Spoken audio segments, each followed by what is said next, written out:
तो आज का जो हमारा ये वेबिनार है, ये मैं और मेरा जो कलीग है अनुज अग्रवाल, हम दोनों के पार्ट एक फर्म है जिसका नाम है श्रीमान टैक्स कंसल्टेंट्स, हम प्रेजेंट कर रहे हैं।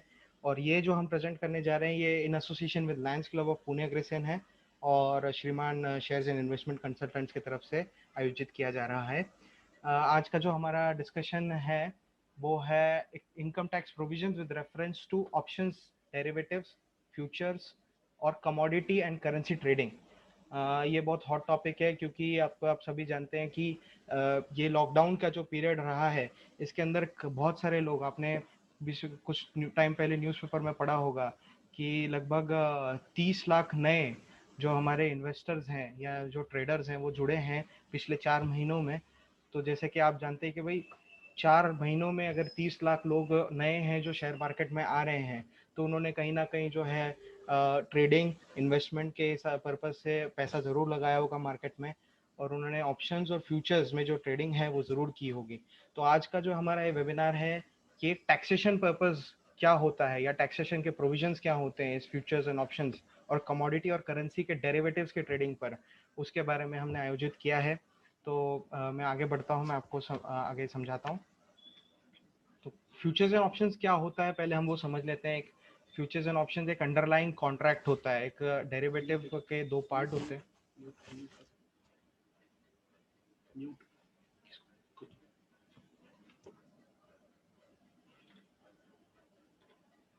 एक मिनट।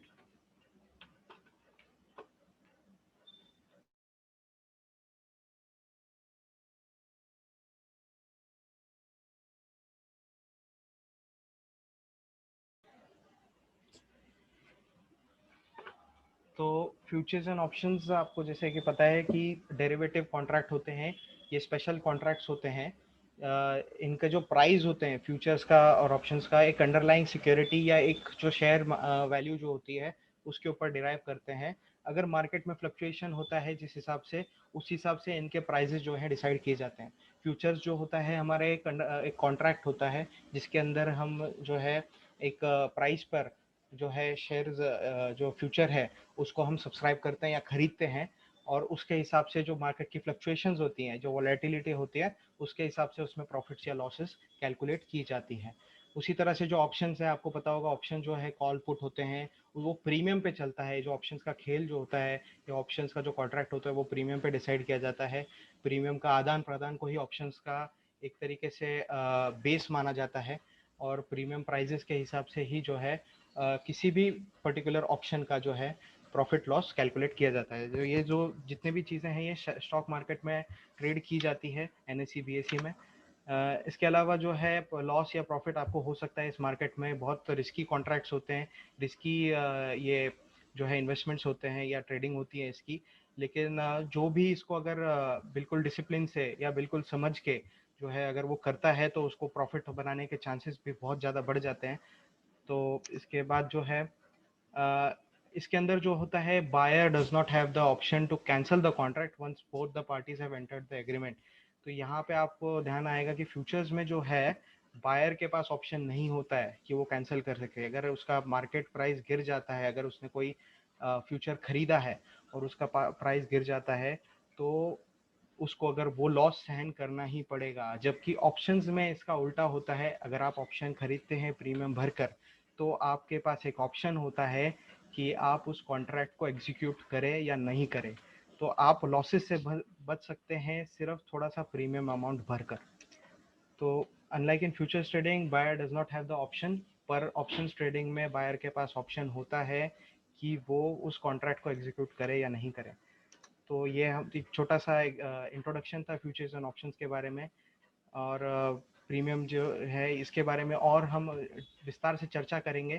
तो अगला हमारा जो है स्लाइड, उसमें हम देखेंगे discussion on futures and options taxability, जो कि मेरा कलीग अनुज अग्रवाल आपको समझाएगा।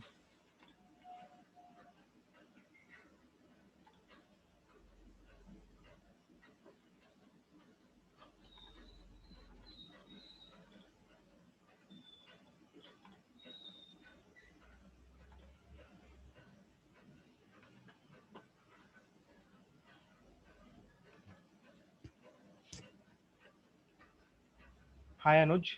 अनुज आपको आगे के फ्यूचर्स एंड ऑप्शंस की टैक्सेबिलिटी के बारे में डिस्कस करेंगे और उसके ऊपर जो है आपकी शंकाएं जो हैं उसको दूर करेंगे। Hello, I am audible?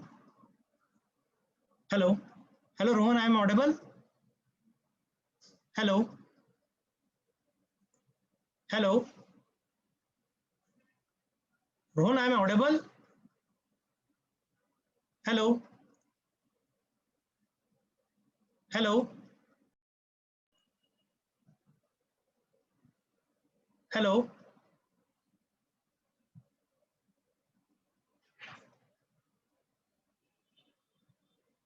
Hello hello hello, Audible नहीं हो रहा? वॉइस आ रही मेरी? हाँ तो रिप्लाई करना। Okay, hello, good afternoon everyone. Myself Anuj Agrawal. जैसे कि अभी आपको रोहन ने बताया है कि फ्यूचर एंड ऑप्शंस बेसिकली होता क्या है, उनकी ट्रेडिंग कैसे होती है। नाउ वी विल डिस्कस कि बेसिकली मार्केट में बहुत सारे लोग इसके लिए कंफ्यूज रहते हैं कि हम फ्यूचर एंड ऑप्शंस में ट्रेडिंग तो कर रहे हैं, लेकिन हम उसके ऊपर टैक्स कैसे इम्पैक्ट होगा, उसका टर्नओवर कैसे कैलकुलेट होगा, उसका प्रॉफिट कैसे डिराइव होगा जब हम इनकम टैक्स में रिटर्न फाइल करते हैं। तो इसमें बहुत ज़्यादा कंफ्यूजन है ना, हम उसके बारे में डिस्कस करेंगे बेसिकली कि हम फ्यूचर एंड ऑप्शंस में टैक्स कैसे आएगा। फर्स्ट ऑफ ऑल हम यहाँ पर आपको मैं एक स्लाइड के थ्रू पहले बताना चाहूँगा कि फ्यूचर एंड ऑप्शंस में गेन और लॉसेस कैसे कैलकुलेट किया जाता है। तो फर्स्ट ऑफ ऑल ये जो कैलकुलेशन है ये इनकम टैक्स के अकॉर्डिंग है, नॉट एज पर द जो आपके ब्रोकर या फिर आपको जो भी आप उसके अकॉर्डिंग कैलकुलेशन नहीं होती है। फर्स्ट ऑफ ऑल हम यहाँ बताएंगे कि इनकम टैक्स के अकॉर्डिंग यहाँ पर कैलकुलेशन कैसे करते हैं हम फ्यूचर एंड ऑप्शंस में। जनरली इनको डेरिवेटिव्स कहा जाता है। डेरिवेटिव्स में इंक्लूड होता है फ्यूचर होता है, ऑप्शंस होता है, स्टॉक्स होते हैं एंड कमोडिटीज होते हैं, ठीक है। और कुछ नॉन स्पेक्युलेटिव बिजनेस भी होते हैं, उसे उसमें हैचिंग एंड फॉरवर्ड कॉन्ट्रैक्ट्स आते हैं। फर्स्ट ऑफ ऑल मैं आपको ये बताना चाहूंगा कि लोग इसमें भी कंफ्यूज रहते हैं कि फ्यूचर ऑप्शन स्पेक्युलेटिव है कि नॉन स्पेक्युलेटिव है। अगर आप वैसे मार्केट में ट्रेडिंग करते हैं तो it is an speculative business, but as per the income tax it is a non speculative business. अब हम डिस्कस करेंगे कि इसमें बेसिकली कैलकुलेशन कैसे होता है। जब हम फ्यूचर एंड ऑप्शंस में जब हम ट्रेडिंग करते हैं तो हम उसमें गेन और लॉसेस कैसे निकालते हैं। यहाँ पर इनकम टैक्स के अकॉर्डिंग दो तरह के कंप्यूटेशन है। Basically there are two ways to compute gain and losses. First is a normal system of tax computation and second is a presumptive system of computation. Now we will discuss कि normal system में computation कैसे calculate होता है। Normal system में basically हम जो normal business tendency उसके हिसाब से जितने में हमने सेल किया माइनस परचेज माइनस जो एक्सपेंसेस हुआ है और हम जो एसेट्स यूज करें उनका डेप्रिसिएशन। लेकिन अगर आप सेकंड पे आ जाएंगे प्रिजम्पटिव सिस्टम ऑफ कंप्यूटेशन, उसमें बेसिकली क्या होता है जितना भी आपका टर्नओवर है उसका 6% डायरेक्ट आपका प्रॉफिट हो जाएगा। नाउ हम डिस्कस करेंगे कि नॉर्मल सिस्टम ऑफ टैक्सेशन पे हम कैसे कैलकुलेट करते हैं। मैं आपको उसको एक एग्जांपल के थ्रू बताना चाहूंगा। Just take an example, mister X करके एक ट्रेडर है, उन्होंने बैंक निफ्टी में ट्रेडिंग की है, उन्होंने 95 लाख में ट्रेडिंग की है एंड 65 लाख में उन्होंने परचेज किया है। 95 में उन्होंने सेल आउट किया है, 65 लाख में उन्होंने परचेज किया है। तो अल्टीमेटली उनको प्रॉफिट 30 लाख का हुआ है। उसके अलावा उन्होंने कुछ टेलीफोन के बिल्स होते हैं, सैलरी पे किया जाता है अगर कोई आपने स्टाफ रखा है, और आप सीए को रिटर्न फाइलिंग के लिए कुछ एक्सपेंसेस देते हैं, तो उसका अप्रॉक्स 4 लाख का एक एडहॉक अमाउंट ले लेते हैं। उसके हिसाब से जो भी 30 लाख आया, 30 लाख में से अगर हम 4 लाख लेस करेंगे तो 26 लाख का हम प्रॉफिट दिखाएंगे। लेकिन इतना अगर नॉर्मल सिस्टम के हिसाब से अगर आप जाएंगे तो उसमें बेसिकली क्या होगा कि आपको नॉर्मल सिस्टम के अकॉर्डिंग आपको बुक्स पूरी मेंटेन करनी पड़ेगी और एक इनवॉइस और एक वाउचर्स आपको पूरा मेंटेन करना पड़ेगा। और सेकंड आपको जब आपका टर्नओवर पर्टिकुलर लिमिट को क्रॉस होगा तो आपको ऑडिट भी कराना पड़ेगा। इसके अलावा अगर कोई स्मॉल ट्रेडर्स होते हैं उनके लिए इतना पॉसिबल नहीं हो पाता है कि वो एक एक चीज को मेंटेन करे। सेकंड ऑप्शन भी दिया गया है प्रिजम्पटिव टैक्सेशन। तो अब हम यहाँ पे डिस्कस करेंगे कि प्रिजम्पटिव टैक्सेशन क्या होता है। तो फर्स्ट ऑफ ऑल मैं आपको बताना चाहूंगा प्रिजम्पटिव टैक्सेशन कैसे कैलकुलेट किया जाता है। बेसिकली ये जनरली स्मॉल ट्रेडर्स और मीडियम ट्रेडर्स के लिए यूज किया जाता है। इसमें कैसा होता है, जो भी आपका टर्नओवर होता है, जो भी आप एफएनओ फ्यूचर एंड ऑप्शंस का जो भी आप काम कर रहे हैं, उसमें जो भी आपका टर्नओवर आएगा उसका 6% एडहॉक आपका प्रॉफिट कंसीडर किया जाएगा। सो जनरली क्या होता है, फ्यूचर एंड ऑप्शंस में जो ट्रेडिंग के वैल्यूज होते हैं वो बहुत ह्यूज होते हैं। सो इसमें थोड़ा कंप्यूटेशन, जो टर्नओवर कैलकुलेशन है वो नॉर्मल कैलकुलेशन नहीं होगा, जैसे like sales values equal to turnover, इसमें ऐसे कैलकुलेट नहीं होता है, इसमें थोड़ा डिफरेंट वे से कैलकुलेट होता है। अभी मैं आपको इसके बारे में, पहले मैं आपको एक एग्जांपल देता हूँ कि प्रिजम्पटिव टैक्सेशन में हम कैसे कंसीडर करते हैं कि टर्नओवर कैसे कैलकुलेट होगा। प्रॉफिट कैसे कैलकुलेट होगा। जस्ट टेक एन एग्जांपल कि आप दो ट्रांजैक्शन में एंटर कर, मिस्टर बी है, दो ट्रांजैक्शन में एंटर कर रहे हैं, एक सेल्स की और एक परचेज में। बैंक निफ्टी उन्होंने 8.5 लाख में खरीदा है और बैंक निफ्टी उन्होंने 8 लाख में खरीदा है एंड 8.5 लाख में उन्होंने बेचा है, तो ऐसे प्रॉफिट 50,000 आया। और दूसरा ट्रांजैक्शन में एंटर किया कि उन्होंने रिलायंस इंडस्ट्री 9.5 लाख में खरीदी है, 9.4 लाख में बेची है, तो उनको 10,000 का लॉस आया। एक ट्रांजैक्शन में 50,000 का प्रॉफिट और 1,000 में एक ट्रांजैक्शन में 10,000 का लॉस। यहाँ पर उनका टर्नओवर 60,000 होगा। जनरली लोग क्या करते हैं, जितने में सेल आउट किया है उसको टर्नओवर कंसीडर करते हैं, लेकिन नहीं, यहाँ पर जो एक्चुअल प्रॉफिट हुआ है और जो एक्चुअल लॉस हुआ है उसका एब्सोल्यूट वैल्यू निकाल के उसका टर्नओवर कैलकुलेट करेंगे। तो यहाँ पर उनका टर्नओवर 60,000 हुआ है। तो अभी मैं आपको नेक्स्ट आपको मैं आपको पूरा बताऊंगा प्रॉपर एक और भी अच्छे तरीके से कि हम जनरली टर्नओवर कैसे कैलकुलेट करते हैं, क्योंकि बहुत कॉम्प्लेक्स है। और बेसिकली इसमें कैसा होता है, फ्यूचर्स का अलग तरह से टर्नओवर कैलकुलेट होता है, ऑप्शंस का अलग तरह से टर्नओवर कैलकुलेट होता है। फ्यूचर का जनरली ऑलवेज हम लोग एडहॉक जो भी हमारा लॉस और प्रॉफिट आ रहा है उसका एब्सोल्यूट वैल्यू ले लेते हैं, लेकिन जो हमारा ऑप्शंस का टर्नओवर है उसमें हम जो सेल्स वैल्यू होती है ऑप्शंस की प्लस एब्सोल्यूट गेन लॉस, ऐसे करके हम कैलकुलेट करते हैं। मैं आपको अभी यही एग्जांपल जो मैं आपको पूरा भी डिस्कस कर रहा हूँ, मैं आपको एक एग्जांपल के थ्रू, एक शीट के थ्रू आपको मैं और अच्छे से एक्सप्लेन करना चाहूंगा। मैं अभी आपको वापस एक अच्छे से एक्सप्लेन करना चाह रहा हूँ ये। तो अभी मैं आपके लिए एक एक्सेल शीट खोल रहा हूँ जिसमें आपको और अच्छे से समझ में आएगा।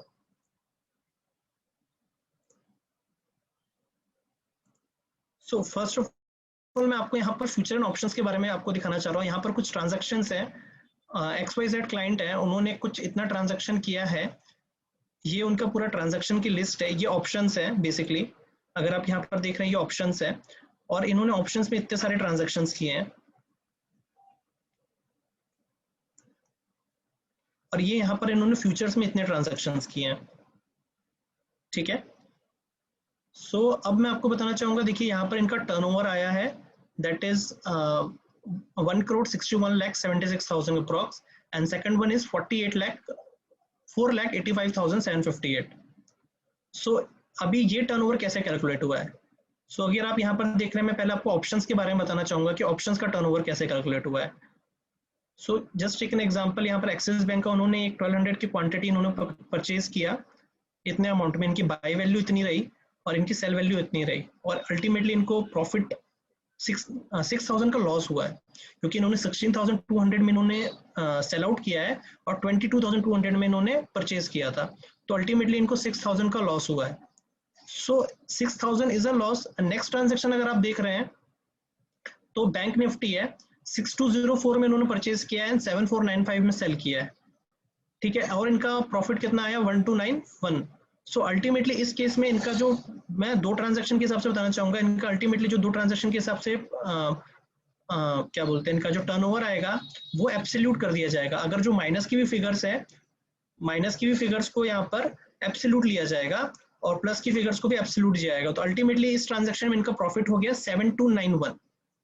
अकॉर्डिंगली अगर आप देख सकते हैं, मैंने यहाँ पर निकाल रखा है as per the income tax जो टर्नओवर आता है, दैट इज 6, मतलब पॉजिटिव को भी, नेगेटिव को भी मैंने पॉजिटिव लिया है, एब्सोल्यूट फिगर्स लिया है, और आप यहाँ से टोटल देख सकते हैं, इसका जो प्रॉपर एंड में टोटल आ रहा है वो एग्जैक्टली इतना ही आ रहा है,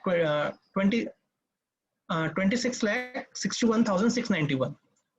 ये तो एब्सोल्यूट फिगर हो गए। लेकिन मैंने आपको भी बताया था कि ऑप्शंस के केस में हम सेल वैल्यू भी लेते हैं, सेल वैल्यू भी आपका टर्नओवर में ऐड होगा।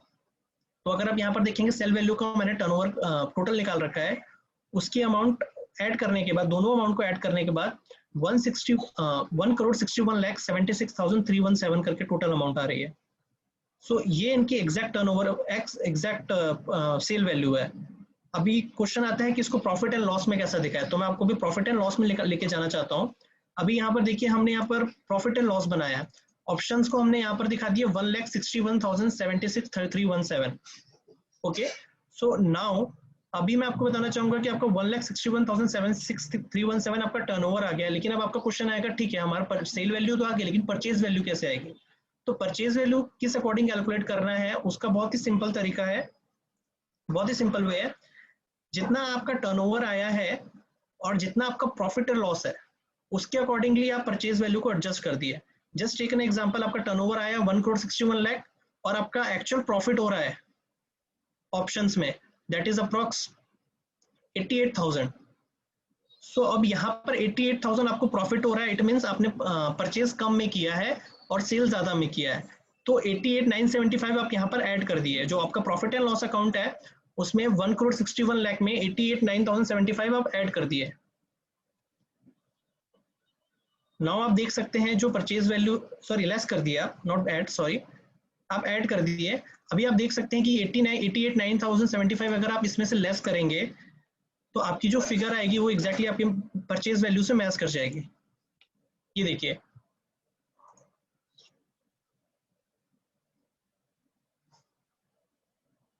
एक second, just hold a second, I think there is a mistake.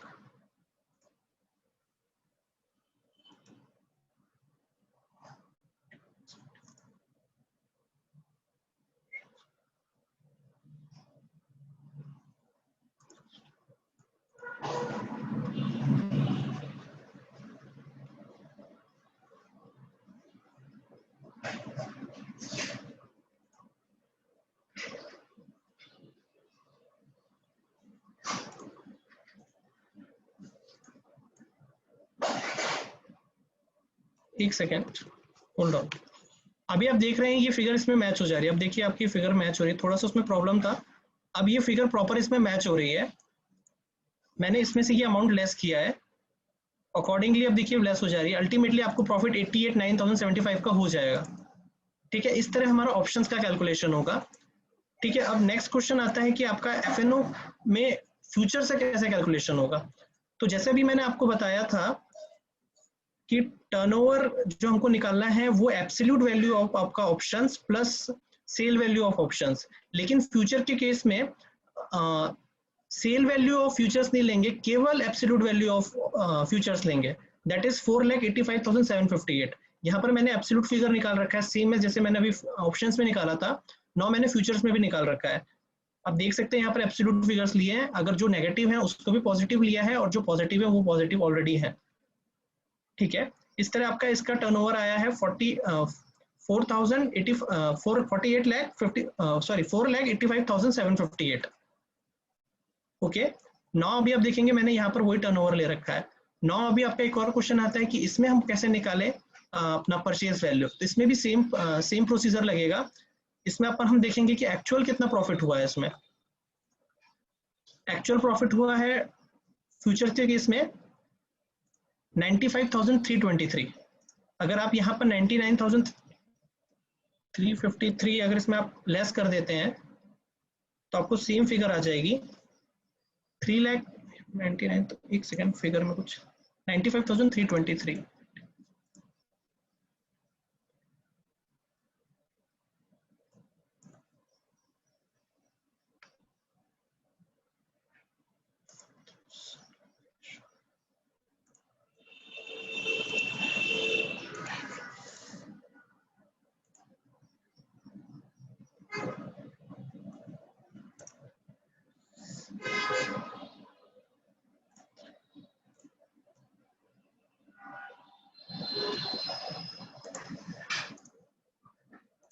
ठीक है, ये अप्रॉक्स उतना कुछ मैच कर रहा है, शायद भी यहाँ पे कुछ क्लैरिकल मिस्टेक्स है।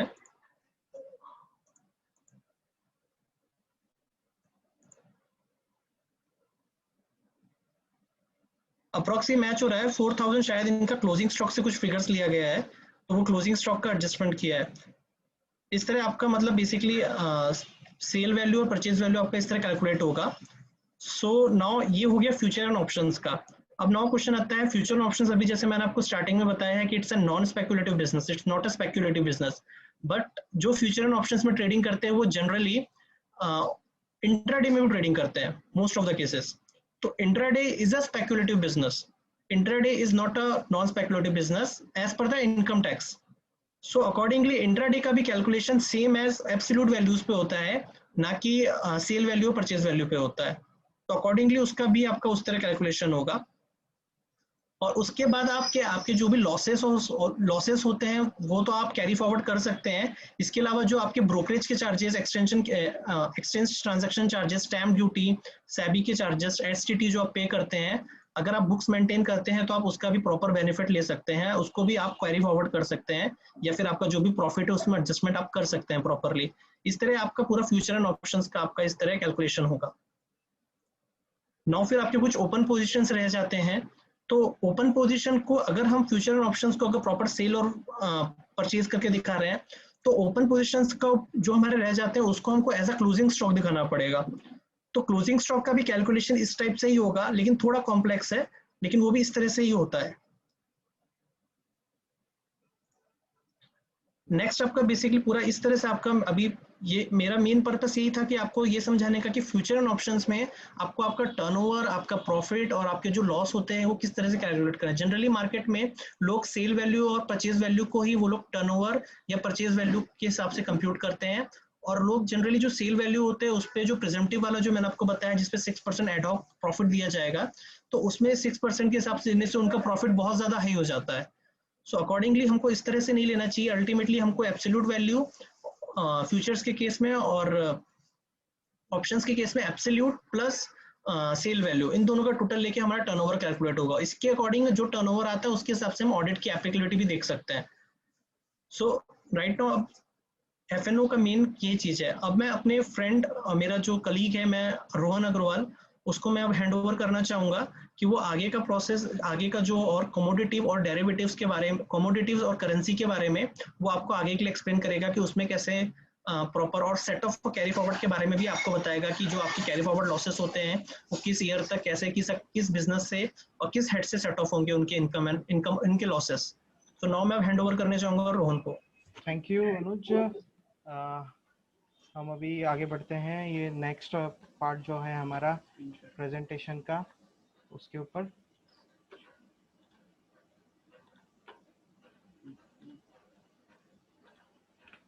तो जैसे कि आपको अनुज ने बताया है,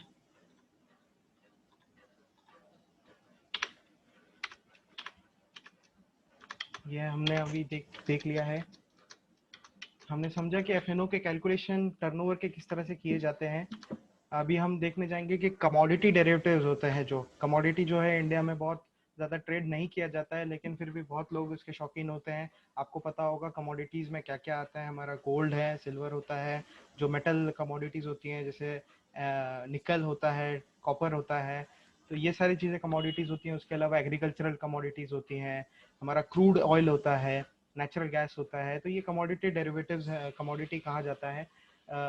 इसको इंडियन मार्केट में ज़्यादा ट्रेड नहीं करते हैं, लेकिन बहुत सारे लोग जो इसमें ट्रेडिंग करते हैं उनको, उनके ऊपर टैक्सेबिलिटी के किस तरह के प्रोविजंस होते हैं ये अभी हम समझेंगे. तो आप जैसे कि आपने देखा कि एफएनओ के जो प्रॉफिट्स होते हैं या एफएनओ के जो लॉसेस होते हैं उसको हम बिजनेस इनकम या बिजनेस लॉस मानते हैं. इनकम टैक्स प्रोविजंस के हिसाब से उसको बिजनेस के जैसा कैलकुलेट किया जाता है. और जहाँ तक इंट्राडे की बात है, अगर आप इंट्राडे करते हैं तो उसको स्पेकुलेटिव लॉसेस या गेन्स में माना जाता है.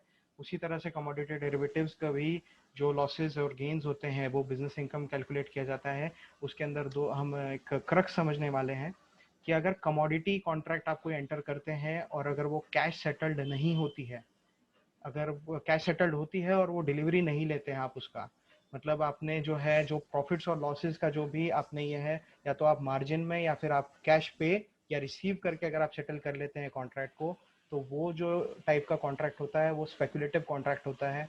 उसको स्पेकुलेटिव इनकम माना जाता है.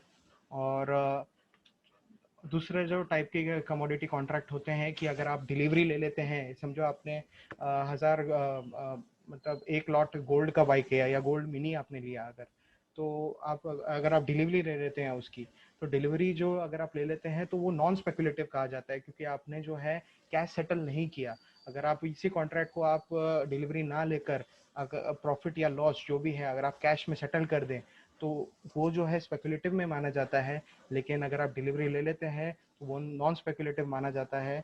और नॉन स्पेकुलेटिव इनकम का कैलकुलेशन बिल्कुल बिजनेस इनकम के जैसा हमारा किया जाता है कमोडिटी में भी। जैसे कि आपने देखा होगा ये सारे जो प्रॉफिट्स है वो बिजनेस इनकम होते हैं, चाहे वो स्पेकुलेटिव हो चाहे नॉन स्पेकुलेटिव हो। नॉन स्पेकुलेटिव इनकम का जो कैलकुलेशन है और कंप्यूटेशन है और उसका जो सेट ऑफ का तरीका है वो बहुत अलग होता है। उसके अंदर का जो फीचर्स है वो हम अभी एक चार्ट के थ्रू भी समझेंगे। इसके बाद मैं आपको एक एग्जांपल से जो है बता देता हूँ कि किस तरह से वो,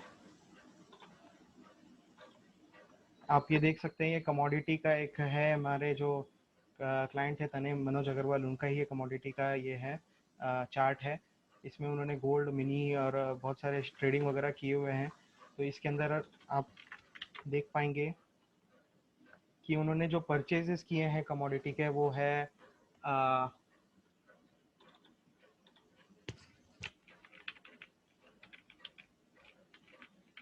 15 करोड़ 73 लाख के हैं।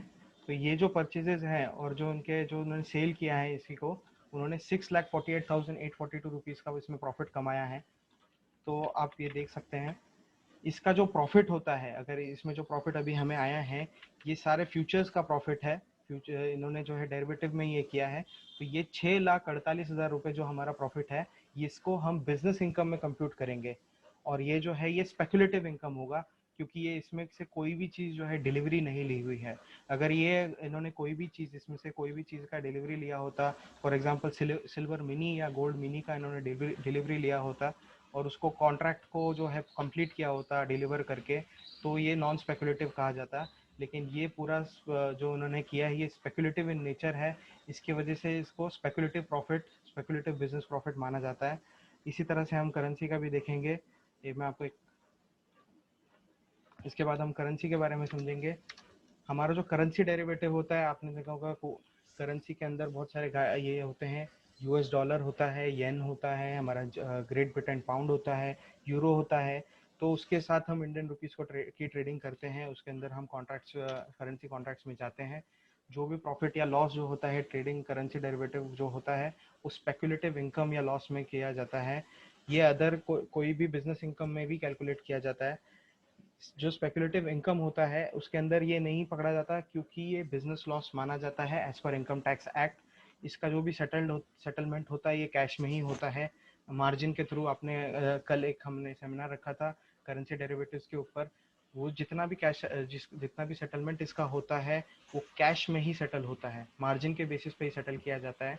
तो करेंसी का जितना भी लॉसेस या प्रॉफिट्स होते हैं वो एक बिजनेस लॉस माना जाता है, जिस तरह से हमारा कमोडिटी का किया जाता है या अदर एफएनओ का किया जाता है। तो कमोडिटी डेरिवेटिव्स और करेंसी डेरिवेटिव्स ट्रेडिंग लॉस जो है वो स्पेकुलेशन लॉसेस होते हैं, पर करेंसी में इसका उल्टा होता है, ये रेगुलर इनकम ट्रीट की जाती है और इसको बिजनेस इनकम के तरह ट्रांजैक्ट किया जाता है। जैसे कि आपको पता होगा कोई भी करेंसी डेरिवेटिव या कॉन्ट्रैक्ट का 12 महीने का जो है सेटलमेंट साइकिल होता है। लाइफ ऑफ करेंसी डेरिवेटिव 12 महीने की होती है, उससे ज़्यादा वो एक्सटेंड नहीं करता है। आपने कल समझा होगा या आपको पता होगा कि हर महीने का एक अपना करेंसी कॉन्ट्रैक्ट होता है, हर महीने की एक एक्सपायरी होती है, हर हफ्ते की भी एक एक्सपायरी होती है करेंसी की। तो उसी तरह से हम अभी आपको मैं एक एग्जांपल से एक एक्सेल शीट से मैं आपको समझाने की कोशिश करता हूँ।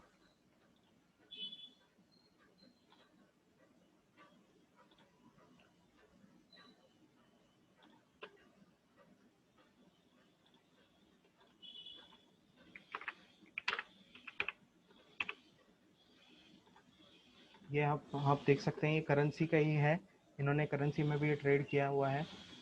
इसका आप परचेज वैल्यू देखेंगे, इसका हमारा जो परचेज वैल्यू है वो है 3,12,00,000 रुपए, 31,20,00,000 रुपए सॉरी। और इसका जो वैल्यूएशन उनको जो लॉसेस हुए हैं इसमें 69,000 रुपीज़ 660 रुपीज़ के लॉस हुए हैं। ये जो है ये भी एक रेगुलर बिजनेस इनकम में पकड़ी जाती है। और इसके रिलेटेड जो एग्जांपल्स हैं वो मैं आपको और समझाऊंगा। फॉर एग्जांपल तने जी ने जो है कमोडिटी और करेंसी दोनों में प्रॉफिट एक में और एक में लॉस किया हुआ है। तो मैं एक आपको बता देता हूँ, अगर इनका बिजनेस इनकम हो और ये बिजनेस में इन्होंने अपने बिजनेस में 5,00,000 रुपए कमाए हो या 2,00,000 रुपए कमाए हो, इनके पास अभी जो कमोडिटी का प्रॉफिट है वो है 6,48,000 रुपये। तो हम इसको यहाँ पे लेके जाते हैं, समझते हैं। इनका जो कमोडिटी के अंदर प्रॉफिट है ये 6,48,000 रुपये है, और इनका जो करेंसी में लॉसेज हैं वो 69,661 रुपीज़ के हैं।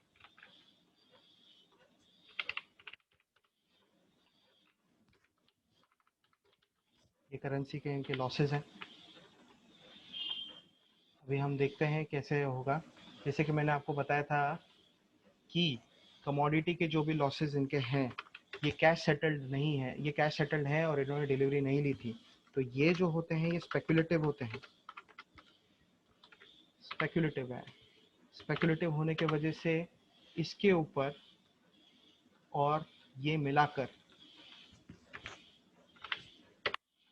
इनका इनकम टैक्स कंप्यूटेशन हम करके दिखाते हैं कि इनका जो टैक्स लायबिलिटी है किस पे बैठेगी। तो अभी हम समझते हैं इनका बिजनेस इनकम और स्पेकुलेटिव इनकम को हम ऐड करते हैं। अभी ये होता है 8,48,000 रुपये। आपको पता होगा स्पेकुलेटिव इनकम को भी जो है नॉर्मल बेसिस पे ही ट्रीट किया जाता है। अगर यहाँ पे स्पेकुलेटिव लॉस होते तो ये लॉस जो है ये कैरी फॉरवर्ड किए जाते और ये नॉर्मल बिजनेस इनकम से हमारे सेट ऑफ नहीं होते हैं। हम एक चार्ट के थ्रू उसको समझेंगे ज़रूर। यहाँ पे इनका जो इनकम आता है वो आता है 8,48,842 रुपये, 8,48,842। और इनको जो करेंसी में लॉसेज हैं ये भी एक नॉर्मल बिजनेस पकड़ा जाता है। तो इनकी करेंसी के लॉसेज जो है इसमें से हम माइनस कर देते हैं। तो हमारी जो टोटल नेट टैक्सेबल इनकम जो आती है वो आती है 7,79,181 रुपीज़। जो भी हमारा टैक्स स्लैब का जो रेट है, टैक्स स्लैब्स है, इसके हिसाब से इसके ऊपर जो है टैक्स कंप्यूट कर दिया जाएगा। तो ये इतना इजी प्रोसेस है, जैसे कि आप समझ सकते हैं। अगर इसी तरह से एफएनओ होता तो एफएनओ का भी यही प्रोसेस होता है। इक्विटी, कमोडिटी और करेंसी में ज़्यादा फ़र्क नहीं होता है, बिल्कुल सेम तरीके से उसका टैक्स कंप्यूटेशन किया जाता है, टैक्स के कैलकुलेशंस किए जाते हैं। सिर्फ और सिर्फ जहाँ पे प्रॉब्लम आती है या लोगों को समझने में दिक्कत आती है वो होता है स्पेकुलेटिव इनकम। किस चीज़ को स्पेकुलेटिव पकड़ना चाहिए या कौन सी चीज़ स्पेकुलेटिव होती है, कौन सी चीज़ स्पेकुलेटिव नहीं होती है, इसके अंदर ज़्यादातर लोगों को कन्फ्यूजन होता है। और उसके निपटारा के लिए ही हम आए हैं। जैसे कि आपने देखा कि इंट्राडे जब हम करते हैं, किसी भी चीज़ को सुबह खरीदा और शाम दोपहर को मार्केट खत्म होने से पहले बेच दिया, वो होता है इंट्राडे। उसको बिल्कुल भी हम होल्डिंग नहीं रखते एक दिन से ज़्यादा। तो ये जो होता है ये स्पेकुलेटिव होता है। उसी तरह से अगर कमोडिटी में आपका कैश सेटल्ड होता है, जो ये हमने 6,48,000 रुपये देखा और डिलीवरी नहीं लेते तो उसको स्पेकुलेटिव माना जाता है। इसके जो लॉसेस हैं वो सिर्फ और सिर्फ स्पेकुलेटिव इनकम से ही सेट ऑफ किए जाते हैं, यानी कि उसका जो बेनिफिट है आप किसी और बिजनेस इनकम या किसी भी और इनकम से नहीं ले सकते हैं। तो मैं आपको आगे बताना चाहूँगा।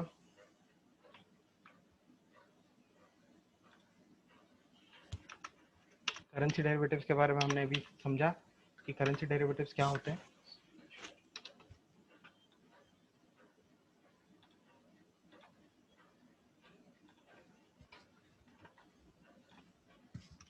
अभी हम ये देखते हैं एक चार्ट है जिससे हम समझ पाएंगे कि जो हमारे जो लॉसेस हैं या प्रॉफिट्स है वो किस तरह से सेट ऑफ किए जा सकते हैं। हम आपको एक एग्जांपल भी दे देंगे अगर किसी को क्वेश्चन होगा तो एक पहले हम ये चार्ट समझ लेते हैं। आपको जैसे पता होगा कि आपका जो हाउस प्रॉपर्टी होता है, जो यानी कि आपको जो रेंटल इनकम वगैरह आती है, उसके जो भी लॉसेस वगैरह होते हैं, जैसे कि अगर आप जो है प्रॉपर्टी पे लोन ले लेते हैं या आपका होम लोन चल रहा हो, तो उसके जो लॉसेस होते हैं 2 लाख या 30,000 रुपये तक के जो होते हैं, वो आप कोई भी अपने किसी भी प्रकार की इनकम से सेट ऑफ कर सकते हैं उस लॉसेस को। सैलरी इनकम हो, हाउस प्रॉपर्टी हो, किसी भी इनकम से आप उसको सेट ऑफ कर सकते हैं। जबकि अगर आपका स्पेकुलेटिव बिजनेस या इंट्राडे के जो लॉसेस वगैरह होते हैं वो आप सैलरी के लॉसेस, जो प्रॉफिट है या इनकम है, उससे आप सेट ऑफ नहीं कर सकते। किसी भी और प्रकार की इनकम से आप सेट ऑफ नहीं कर सकते।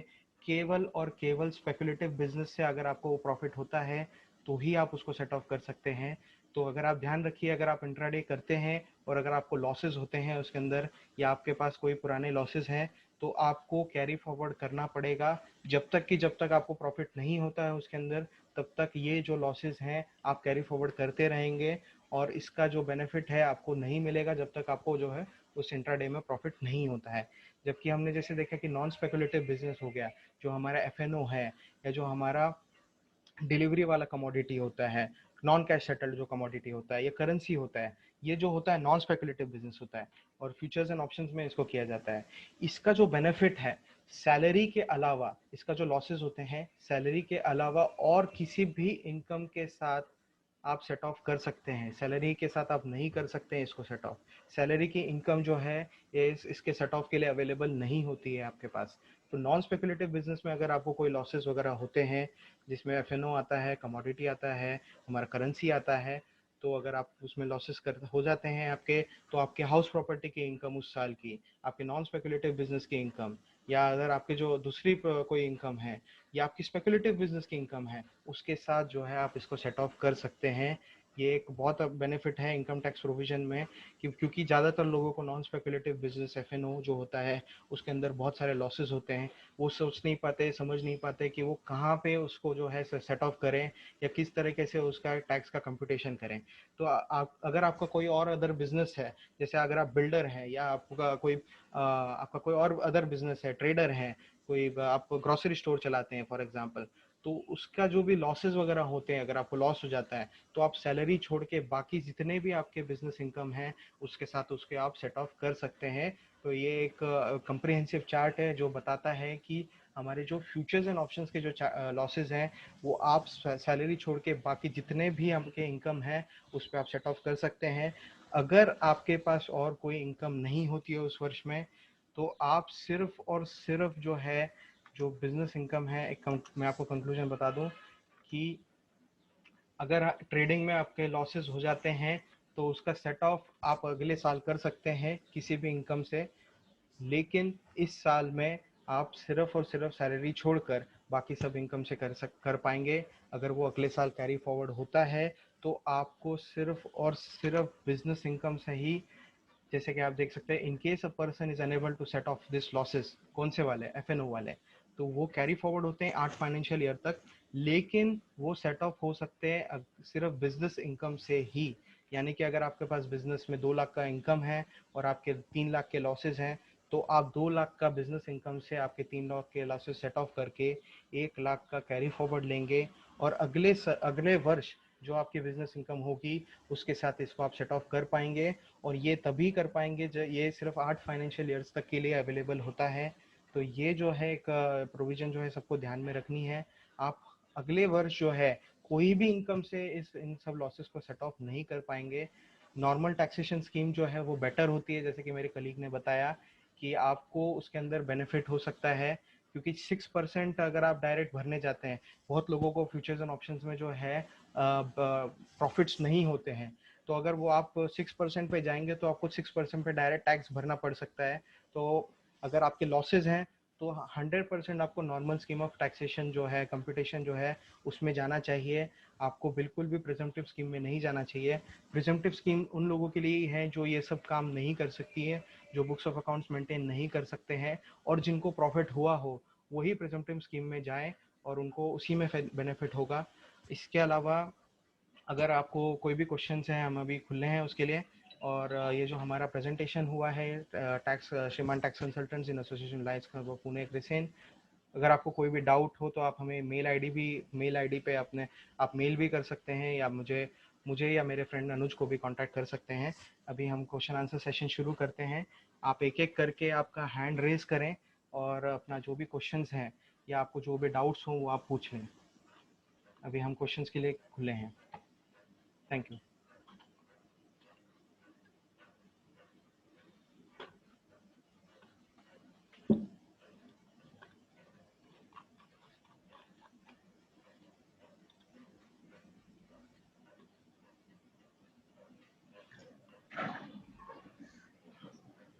हाँ जी, आशीष जी का एक सवाल आया है।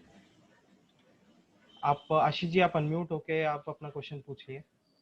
Now it's audible. Yes yes, you are audible. When the tax audit will be applicable? जब भी आपका टर्नओवर जो है इसका, जो हमने टर्नओवर का आपको स्कीम बताया है कि जो एक एब्सोल्यूट बेसिस और उस पे अगर वो 1 करोड़ क्रॉस कर देता है तो टैक्स ऑडिट आपको एफएनओ के केस में एप्लीकेबल हो जाता है। 1 करोड़ क्रॉस होते ही Okay, जो so it is applicable for all, whether it is FNO, currency or commodity. Yes it's applicable for all, क्योंकि वो एफएनओ के ग्रेड में ही आता Okay, है। okay. तो बिजनेस इनकम अगर आपका जैसे Oh, नॉर्मल बिजनेस इनकम होता है उसी तरह से 1 करोड़ टर्नओवर क्रॉस होते ही जो है आपको टैक्स ऑडिट एप्लीकेबल हो जाता है। okay, okay. Thanks a lot, sir. Thanks. Any other questions?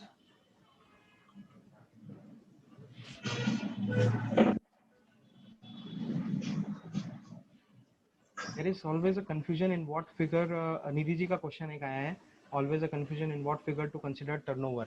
तो निधि जी हमने जैसे इसमें एक बताया है कि जो हमारा फ्यूचर्स एंड ऑप्शंस होता है उसका जो कैलकुलेशन होता है टर्नओवर का वो बहुत कॉम्प्लेक्स होता है। मैं आपको एक फिर से एक बार जो है एक्सप्लेन कर देता हूँ सभी को कि जो हमारा फ्यूचर्स का जो हम टर्नओवर लेते हैं वो एब्सोल्यूट बेसिस पे लेते हैं मैम।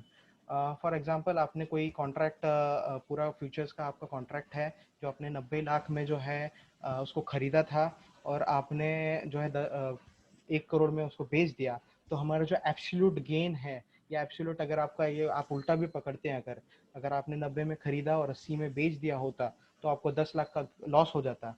तो भी फ्यूचर का जो टर्नओवर पकड़ा जाता है या जो उसका कैलकुलेशन किया जाता है वो एब्सोल्यूट बेसिस पे 10 लाख रुपए के हिसाब से कैलकुलेट किया जाएगा मैम।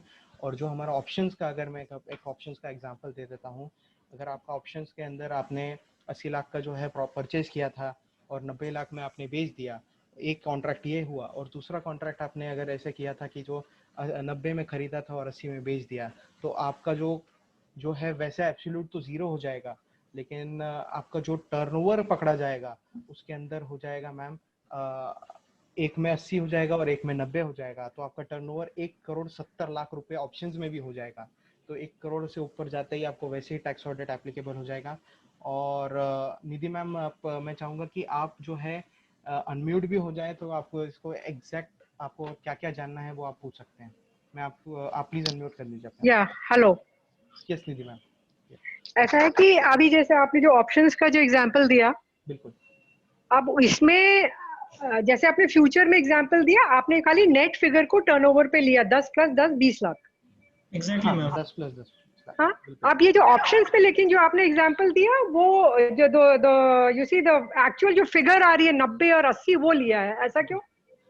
मैम ऑप्शंस में जो होता है जो टर्नओवर कैलकुलेशन का जो सिस्टम होता है वो फ्यूचर्स से डिफरेंट होता है। तो ऑप्शंस का जो, अगर आप इनकम टैक्स एक्ट के हिसाब से आप समझने जाते हैं तब आपको ध्यान आएगा कि उसका जो सेल वैल्यू होता है, जो भी ऑप्शन का आपका सेल वैल्यू होता है वो प्लस आपकी जो भी एब्सोल्यूट फिगर्स है मैम, अगर आपको प्रॉफिट या लॉस का जो भी एब्सोल्यूट फिगर्स है वो और मिक्स जो आपका सेल है उसको एडिशन करके, उसको सम करके जो है उसका एक टर्नओवर कैलकुलेट किया जाता है। तो ऑप्शन के केस का जो टर्नओवर कैलकुलेशन है वो बहुत ही डिफरेंट है। फ्यूचर में आप सिर्फ एब्सोल्यूट लेते हैं, लेकिन ऑप्शन में आपको सेल फिगर भी ऐड करनी होती है उसके अंदर, तब जाके। Hold on Rohan. बिल्कुल। हेलो रोहन। हाँ। Yes ma'am I will give you the example why options and future का डिफरेंट क्यों है। आई जस्ट क्या गिव यू बताइए? एग्जांपल। हाँ नहीं फ्यूचर्स में जो आप ट्रेडिंग करते हैं that will ultimately giving you the net effect. Net effect जो आपका जो आता है, जितने मतलब आपने भी जो भी अपने कॉन्ट्रैक्ट में एंटर किए हैं उसके बाद आपको जो भी कॉन्ट्रैक्ट जब आपका मैच्योर होता है दैट अमाउंट जो भी आता है दैट्स व्हाई वहाँ पे एब्सोल्यूट लेते हैं, क्योंकि अल्टीमेटली आपको जो भी पेमेंट होता है वो आपको नेट इफेक्ट का पेमेंट करना पड़ता है। Initial Okay. मार्जिन को एक बार एक्सेप्शन में रखिए, लेकिन अब आप ऑप्शंस में आएंगे तो आपको वहां पर कॉल और पुट, आप कॉल और पुट में ट्रेडिंग करते हैं तो कॉल और पुट में आप पूरी अमाउंट कॉल की जो भी प्रीमियम की अमाउंट होती है वो आप पूरा पे करते हैं। तो दैट्स वाई वहां पर आप प्रीमियम का अमाउंट भी पे कर रहे हैं और जो आपको नेट इफेक्ट है, जो भी आपको पेमेंट एक्स्ट्रा पेमेंट आएगा या फिर आपको जो भी रिसीव होगा वो आपको करना पड़ता है। दैट्स वाई ऑप्शंस में हम सेल वैल्यू और एब्सोल्यूट वैल्यू दोनों लेते हैं और फ्यूचर्स में केवल हम एब्सोल्यूट वैल्यू लेते हैं, क्योंकि वहां पर केवल आपको जब पेमेंट तभी करना होता है जब आपको नेट सेटलमेंट करना हो। सो दैट्स द रीजन कि दोनों में डिफरेंशिएट है टर्नओवर कैलकुलेशन में। बिल्कुल। और जब इसके जो कैरी फॉरवर्ड होते हैं लॉसेस, यस वो फ्यूचर और ऑप्शंस के कलेक्टिवली कैरी फॉरवर्ड होते हैं। या कलेक्टिवली कैरी फॉरवर्ड होते हैं बिकॉज ऑफ द रीजन कि ये एक रेगुलर बिजनेस में काउंट किया जाता है, ये स्पेक्युलेटिव बिजनेस नहीं होता है, ये नॉन स्पेक्युलेटिव बिजनेस होता है, वो कलेक्टिवली कैरी फॉरवर्ड होता है। तो ये तो स्पेकुलेटिव बिजनेस हुआ ना। नहीं मैम, ये एज पर जो नॉर्मल ट्रेडिंग के हिसाब से स्पेकुलेटिव है, लेकिन as per the income tax में ये डिफाइंड है टैक्सेबिलिटी पॉइंट ऑफ व्यू से, it's a non speculative business. तो that is why you were saying कि अगर कोई दूसरा भी कोई बिजनेस है तो उससे सेट ऑफ किया जा सकता है। Yes ma'am, correctly. चाहे वो कोई भी नेचर हो, बिजनेस हो, कोई भी मैन्युफैक्चरिंग nature हो, हो, कुछ भी हो। कुछ भी हो ma'am. Except ma'am, except speculative business. Speculative business, हाँ, तो एक्सपेक्ट। स्पेकुलेटिव बिजनेस को आपको कौन से बिजनेस को मैम स्पेकुलेटिव बोलेंगे? स्पेकुलेटिव मैं आपको एक बताता हूँ, एग्जांपल देता हूँ। इंट्राडे। इंट्राडे जो होता है हमारा, आपने सुबह कोई कॉन्ट्रैक्ट, समझो आपने सुबह शॉर्ट कर दिया एक इसको, शेयर को, और आपने उसको दोपहर को मार्केट खत्म होते होते बाय कर लिया। This is known as intraday ma'am. मतलब आपने जो है डे टू डे जो है उसको सेटल किया, कोई भी कॉन्ट्रैक्ट को या कोई भी आपने ट्रांजैक्शन को। तो ये जो होता है मैम, इसको इनकम टैक्स प्रोविजंस के हिसाब से, इनकम टैक्स एक्ट के हिसाब से इसको स्पेकुलेटिव माना गया है। इसको स्पेकुलेटिव मानने की वजह से जो है, इसको स्पेकुलेटिव, इसके अंदर जो भी इनकम या प्रॉफिट या लॉसेस होते हैं उसको स्पेकुलेटिव नाम दिया गया है इनकम टैक्स एक्ट में। और अगर एक भी दिन कैरी कर लिया ओवरनाइट तो ये स्पेकुलेटिव नहीं रहेगा। बिल्कुल, क्योंकि वो तो आपका शॉर्ट टर्म में आ जाता है वो कहीं ना कहीं। तो काइंड ऑफ ये जो जॉबिंग जो अपने लोग बोलते हैं इंट्राडे जो होता है वो स्पेकुलेटिव हुआ। और और नेक्स्ट डे अगर एक दिन भी कैरी हो गया तो वो स्पेकुलेटिव से नॉन स्पेकुलेटिव हो गया। Non speculative. Yes ma'am, T+1। हाँ, T+1। लेकिन मैम उसमें भी अगर आपका फ्यूचर्स या ऑप्शंस का कॉन्ट्रैक्ट नहीं है, हाँ, और ये नॉर्मल आपका जो शेयर मार्केट का अगर कॉन्ट्रैक्ट है जिसमें आप शेयर्स खरीद रहे हैं, तो वो मैम इक्विटी। हाँ, इक्विटी खरीद रहे हैं, तो उसके अंदर जो है ये जो टाइप ऑफ इनकम होगी वो कैपिटल गेन में जाएगी मैम। वो शॉर्ट टर्म या लॉन्ग टर्म के हिसाब से कंप्यूट की जाएगी मैम। वो बिजनेस, वो वाले जो ट्रांजैक्शन है वो बिजनेस में आएंगे ही नहीं आएंगे। तो अगर आप उसमें कैपिटल गेन में जाएंगे। कैपिटल गेन में जाएंगे तो आप उसको बिजनेस मत समझिए। मतलब क्योंकि हमारा कहने का मतलब यही है कि कई लोग उसको फिर कंफ्यूज कर देते हैं कि भाई वो भी एफएनओ में जाएगा क्या। नहीं, वो एफएनओ में नहीं जाएगा, वो आपका जो है कैपिटल गेन माना जाएगा, क्योंकि वो आप नॉर्मल कॉन्ट्रैक्ट कर रहे हैं ऑफ बाइंग और सेलिंग ऑफ शेयर्स। ठीक है। लेकिन मेरा जो जैसे 4-5 साल से पहले मेरी फाइल वैसे इंडिविजुअल जैसे नॉर्मल होता है वैसे चलती थी। ओके। और अब ये 4-5 साल से ये मेरी बिजनेस फाइल हो गई, इसीलिए अब इसमें मैं अगर शेयर्स का लेना बेचना भी जो करती हूँ, मेरे वो जो लॉन्ग टर्म LTCGs और STCGs after that particular date जो 5 साल की है, हाँ जी, उसके बाद जितनी भी ट्रांजैक्शन मैंने इक्विटी में की हो या फ्यूचर ऑप्शंस में की हो, हम्म, जो मेरे जो फाइल्स में जो ट्रीट हो रहा है इस समय, वो my whole file is not business income in shares whether it is equity और फ्यूचर एंड ऑप्शन। ओके। तो नहीं, आई डोंट नो कौन सा। नहीं, आप इसके लिए मेरे को पर्सनली भी आप कभी फ़ोन कर सकते हैं। मैं आपको एग्जैक्टली आपके फाइल में क्या चल रहा है मैं देख के आपको एक्सप्लेन कर सकता हूँ। और नो डाउट अगर कोई और इशू होगा उसके अंदर तो मैं उसको रेक्टिफाई भी करके दे सकता हूँ। तो मैम ठीक है, मैं आप आपसे एडवाइस ले लूंगी फिर। बिल्कुल कभी भी, कोई डाउट नहीं, कोई दिक्कत नहीं है, आप कभी भी हमें पूछ सकते हैं। ठीक है, नहीं तो आप थैंक तने यू से भी रोहन जी एंड कांटेक्ट अनिल। कर सकते हैं।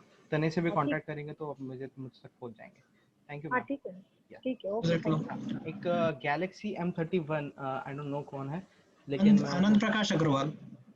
हाँ, आशीष अग्रवाल जी का भी एक क्वेश्चन है, नितिन बोरा जी का भी है। पहले मैं गैलेक्सी M31 जो है उनका एक क्वेश्चन ले लेता हूँ। कौन है ये? नाम आनंद प्रकाश अग्रवाल। आनंद प्रकाश जी अग्रवाल। हाँ सॉरी सर, मैं आपको अनम्यूट कर रहा हूँ। आप एक बार आपका क्वेश्चन जो है वो अपने आप ही पूछ लीजिए। लास्ट ईयर हमारा टैक्स ऑडिट था। ओके। उसमें 1.5 लाख के आसपास लॉस कैरी फॉरवर्ड है। ओके। और इस साल हमारा प्रॉफिट है 6%। अच्छा, तो हमको इस साल भी ऑडिट करना पड़ेगा या इस साल 6% का हम लोग ऐसे ही रिटर्न फाइल कर सकते हैं प्रॉफिट का, और लास्ट ईयर का लॉस कैरी फॉरवर्ड भी उसमें डाल सकते हैं? सर एक सेकंड मैं आपको होल्ड करूंगा। जो 6% जो आप बता रहे हैं, ये प्रेजेंटिव बेसिस बता रहे हैं कि एक्चुअल 6% आपने निकाला है कि जो आपके प्रॉफिट का परसेंटेज आ रहा है?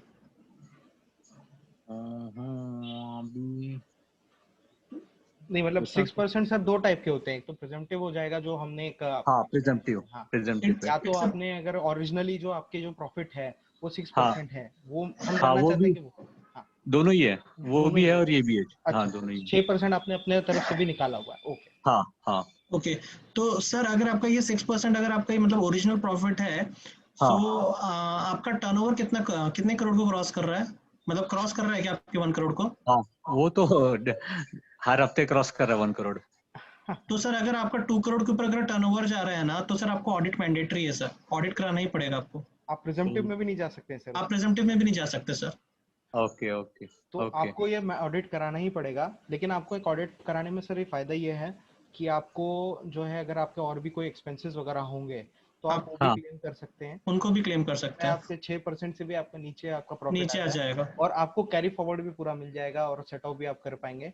तो आपके लिए ये जो प्रोविजन है, ये मेरे अगर मैं एक अपना एडवाइस देना चाहूँ तो आपको एक नॉर्मल टैक्सेशन स्कीम में ही जाना चाहिए, नॉर्मल ऑडिट में। और उसके ओके जो खर्चे हैं वो इतने हाँ खर्चे आप बुक कर सकते हैं कि हो सकता है कि आपका टैक्स जो है वो काफी कुछ बच जाए। ओके ओके क्योंकि 6% और टैक्स अगर आप भरने जाएंगे दो आपका टर्नओवर के हिसाब से, तो 2 करोड़ पे 6% आपको इनकम दिखानी पड़ेगी। और ओके 6% आप समझ लीजिए 12 लाख रुपए हो जाते हैं और हाँ 12 वही लाख पे दिखना आपको टैक्सेबिलिटी आएगी सर। वही तो वही दिखाना 6% था। आपको प्रिजम्पटिव में नहीं जाना चाहिए और ओके नॉर्मल में जाएंगे और उसको ऑडिट कराएंगे तो आपके लिए बेस्ट हो जाएगा सर। ओके और अच्छा, अगर फैमिली में हमारे 4-5 अकाउंट है हाँ और किसी में प्रॉफिट है किसी में लॉस है, नहीं तो नहीं, वो ऐसा नहीं होता है। मैं आपको बताता हूँ, इनकम या टैक्स नेक्स्ट होता है ईयर के लिए इंडिविजुअल क्या पे। प्रोविजन कर सकते हैं हम लोग कि किसी का प्रॉफिट होता है किसी का लॉस होता है फैमिली में, तो नेक्स्ट ईयर का तो कुछ सोच सकते हैं क्या? हाँ नहीं, इस तरह से तो नहीं प्लानिंग होती है इसकी। क्योंकि मैं आपको जैसे बता दूं कि जैसे अगर आपकी फाइल है, आपका डीमैट अकाउंट है, आपको हाँ पहले प्रॉफिट हुआ, आपने इस बार क्या किया, प्रॉफिट के कर लिया, उसके ऊपर टैक्स भर दिया और अगले साल आपने उसको लॉसेस वगैरह आपके जो थे या पिछले साल आपको लॉसेस थे वो आपने क्लेम वगैरह कर लिए।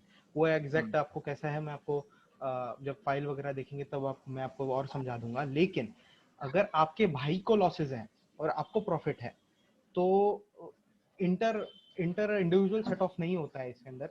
लेकिन हाँ, आप मैनेजमेंट इस तरह के कर सकते हैं कि हाँ भाई उसको लॉसेस हुए हैं तो उसको अगले साल कुछ तो ऐसे ट्रेडिंग करें जो उसको प्रॉफिट हो जाए, ताकि वो लॉसेस जो है सेट ऑफ हो जाए।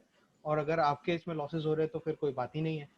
Either you can do also one thing, if your income is taxable, अगर आपकी taxable income जो अगर 30% के स्लैब में आ रही है और 20% के स्लैब में आ रही है, तो हाँ सर आप जो ट्रेडिंग कर रहे हैं, आप आपके मतलब जो भी आपके रिलेटिव है उनके उन रिलेटिव के अंदर ट्रेडिंग करें जहाँ पर टैक्सेबिलिटी उनके बेसिक, जहाँ पर उनकी इनकम बेसिक एग्जम्पशन को क्रॉस नहीं कर रही है। लाइक आपके यंगर ब्रदर हो सकते हैं, या फिर आपकी वाइफ हो सकती है, या फिर आपके सन हो सकते हैं, डॉटर हो सकते हैं। तो आप उनके अकाउंट पर ट्रेडिंग करेंगे तो उनकी इनकम टैक्सेबल नहीं होती जनरल, अगर उनकी इनकम टैक्सेबल नहीं हो रही होगी तो पर वो अल्टीमेटली। दोनों यस। ही चांसेस है ना कि यहाँ का अगर सेकंड फाइल में लॉस हो गया हाँ तो उनका वो वहाँ लॉस दिखेगा और हमारी फाइल में जो प्रॉफिट है वो प्रॉफिट पूरा दिखेगा, बिल्कुल हाँ क्योंकि सर, वो फ्यूचर तो में रहेगा। दोनों अगर आप पॉसिबल है। अगर अगर डिफरेंट डिफरेंट फाइल्स में अगर आप दोनों में काम कर रहे हैं तो सर वो जिस फाइल के अकॉर्डिंगली दिखेगा। बिल्कुल। तो वो आगे से नेक्स्ट ईयर के लिए कोई ग्रुपिंग का कुछ हो सकता है क्या कि पूरा ग्रुप बना लेंगे? सर क्लबिंग सर ऐसे नहीं होता है। क्लबिंग शेयर मार्केट में सर जनरली क्लबिंग नहीं होता है। तो वो क्योंकि सर वो सर क्लबिंग का इंडिविजुअल कंसेप्ट है सर। ये आ, इंडिविजुअल कंसेप्ट है हाँ, सर। लेकिन हाँ ये तो जो अगर टैक्सेबिलिटी है, ग्रुप ऑफ पर्संस बनावे कुछ नेक्स्ट ईयर और सर वो सबका क्लब एओपी करके। वगैरह बना के आप कर हाँ सकते हाँ हैं, यस लेकिन सर। वही उसके लिए आपको वही एक इंडिविजुअल अलग ही एंटिटी बनानी पड़ेगी, यस एओपी या यस बीओआई बना के। और उसके यस थ्रू आपको ट्रेडिंग करनी पड़ेगी। वो आप ब्रोकर से भी समझेंगे ना तो बेस्ट हो हाँ जाएगा। क्योंकि मैं ओके आपको बताता हूँ कैसा है, अलग अलग एंटिटीज के लिए अलग अलग प्रोविजंस होते हैं सर। तो वो डीमैट के हो चाहे इनकम टैक्स के हो, तो वो डिपेंड करता है कि आप क्या बनाते हैं और किस तरह से ट्रेडिंग करते हैं। ठीक है सर। ओके ओके आपका ओके क्वेश्चन बहुत बढ़िया था सर, मुझे बहुत अच्छा लगा आपने पूछा। Thank you sir, sir thank you. और भी कुछ अगर आपको डाउट्स होगा तो आप मेंशन आप नंबर और मेल आईडी आपको पे नंबर और मेल आईडी है स्क्रीन पे शेयर हो रहा है सर, वो आप ओके उसको देख के जो है कर सकते हैं, कोई दिक्कत आप डाउट्स नहीं। क्लियर कर सकते हैं आपके। Okay okay thank you. और ओके। किसी के क्वेश्चंस हैं? एक आशीष जी का है, आशीष जी को मैं चाहूंगा कि वो अनम्यूट हो जाए, अनम्यूट करें अपने आप को। नितिन बोरा जी का हेलो। भी है उसके बाद। हाँ आशीष जी नमस्ते। हाँ, जैसे कि अभी एक ही दिन में कॉन्ट्रैक्ट नोट जैसे इंट्राडे भी कर रहे हैं और डिलीवरी भी कर रहे हैं इन एफएनओ। तो बिल्कुल। उस केस में एक ही कॉन्ट्रैक्ट नोट आता है जिसमें सब डिटेल्स मेंशन होती है। तो how we can bifurcate from the purpose of accounting और टैक्सेशन पॉइंट ऑफ व्यू से कैसे उसका इम्पैक्ट होगा, क्योंकि very different to maintain the accounts. हाँ यस, ये आपका क्वेश्चन भी बहुत बढ़िया है। क्योंकि ये समझना कि कौन सा इंट्राडे है इसमें से और कौन सा एफएनओ में आता है जो हमारे नॉर्मल में आता है, वो बहुत मुश्किल जी होता है। तो इसके जी अंदर आप दो तरीके से कर सकते हैं जी सर। एक तो number of days of holding जो है, अगर आप उसमें कैलकुलेट कर पाएँ, जो है आप एक्सेल शीट में sale date minus purchase date अगर आप वो करते हैं और आपके अगर 0 आ जाते हैं सर, और उसमें भी आपके, तो आप उसमें समझ सकते हैं कि ज़्यादा से ज़्यादा सर इंट्राडे होंगे 100%, क्योंकि वो 0 डेज हैं, उसी दिन परचेज उसी दिन सेल, या उसी दिन सेल उसी दिन परचेज शॉर्ट वगैरह, तो वो इंट्राडे में आ जाएगा सर। तो आप उसको एक तरीके से स्पेकुलेटिव बना सकते हैं। उसी तरह से अगर आपका कोई होल्डिंग पीरियड, जैसे आप इसमें देख सकते हैं, इसमें होल्डिंग पीरियड है सर लिखा हुआ, तो इसमें जो जीरो है जो आपने देखा होगा, तो वैसे तो ये सारे फ्यूचर्स ही हैं, लेकिन एक एग्जांपल अगर हम लेते हैं, तो होल्डिंग पीरियड अगर 0 हो जाते हैं आपके एफएनओ के केस में, तो ये इंट्राडे हो जाएंगे सर, ठीक है। और अगर होल्डिंग पीरियड आपका 0 से ज़्यादा ही है, तो ये अल्टीमेटली आपका एफएनओ में पकड़ा जाएगा। होल्डिंग पीरियड के हिसाब से ही इन दोनों को बाइफरकेट किया जा सकता है सर, इससे ज़्यादा इसके अंदर जो है समझने की जो है ये नहीं है। लेकिन कभी कभी कुछ ब्रोकर्स ऐसे होते हैं, सब ब्रोकर्स जो आपको अलग से इसके नोट्स देते हैं सर। तो अलग से अगर आपको कोई रिपोर्ट मिलता है कि आपको इंट्राडे के अंदर इतना प्रॉफिट है, या आपको उसके अंदर से आपका फ्यूचर्स इतना है, या आपके फ्यूचर्स के ट्रांजैक्शन इतने हैं, तो वो आपके लिए और कोई भी चार्टर्ड अकाउंटेंट के लिए जो है एक सही हो जाएगा। मतलब जनरली सर आप इंस्ट्रूमेंट नेम के बेसिस पे भी कर सकते हैं। So what you will recommend? Yes sir. Okay. So what you will recommend कि मतलब on daily basis we should maintain this Excel sheet, or at the end of the year only we should maintain this Excel sheet? No sir, you can daily basis पे तो sir कोई करेगा नहीं, मतलब इतना ना समय होता है ना होता है, लेकिन अगर कोई करता है तो कोई बात नहीं है। लेकिन अगर आप मंथली प्रिपेयर करेंगे तो आपको भी ध्यान आएगा कि हाँ मैंने महीने में इतना इंटरडे किया, और महीने में मैंने इतना एफएनओ वगैरह किया है। तो आप एक्सेल शीट मंथली भी प्रिपेयर कर सकते हैं, वीकली भी कर सकते हैं, as per your convenience sir. ज्यादातर लोग ईयरली करते हैं क्योंकि इतना कोई ध्यान नहीं देता है इस पे। Okay. And sir, which ITR we should use if we are dealing in FNO and if it crosses the limit of tax audit? Sir, ITR 3 is the best ITR because ITR 3 के अंदर आपको books of accounts कर सकते हैं, और उसके अंदर आप बिल्कुल बिजनेस इनकम जैसे होता है, जैसे कि आपको पता होगा बिजनेस इनकम के लिए हम ITR 3 फाइल करते हैं विद बैलेंस शीट। तो आप ITR 3 is the best for anyone who is doing F N O और करेंसी और कमोडिटी कोई भी। Okay. Thank you. Okay. Thanks a lot. हाँ, नितिन बोरा जी का एक क्वेश्चन है।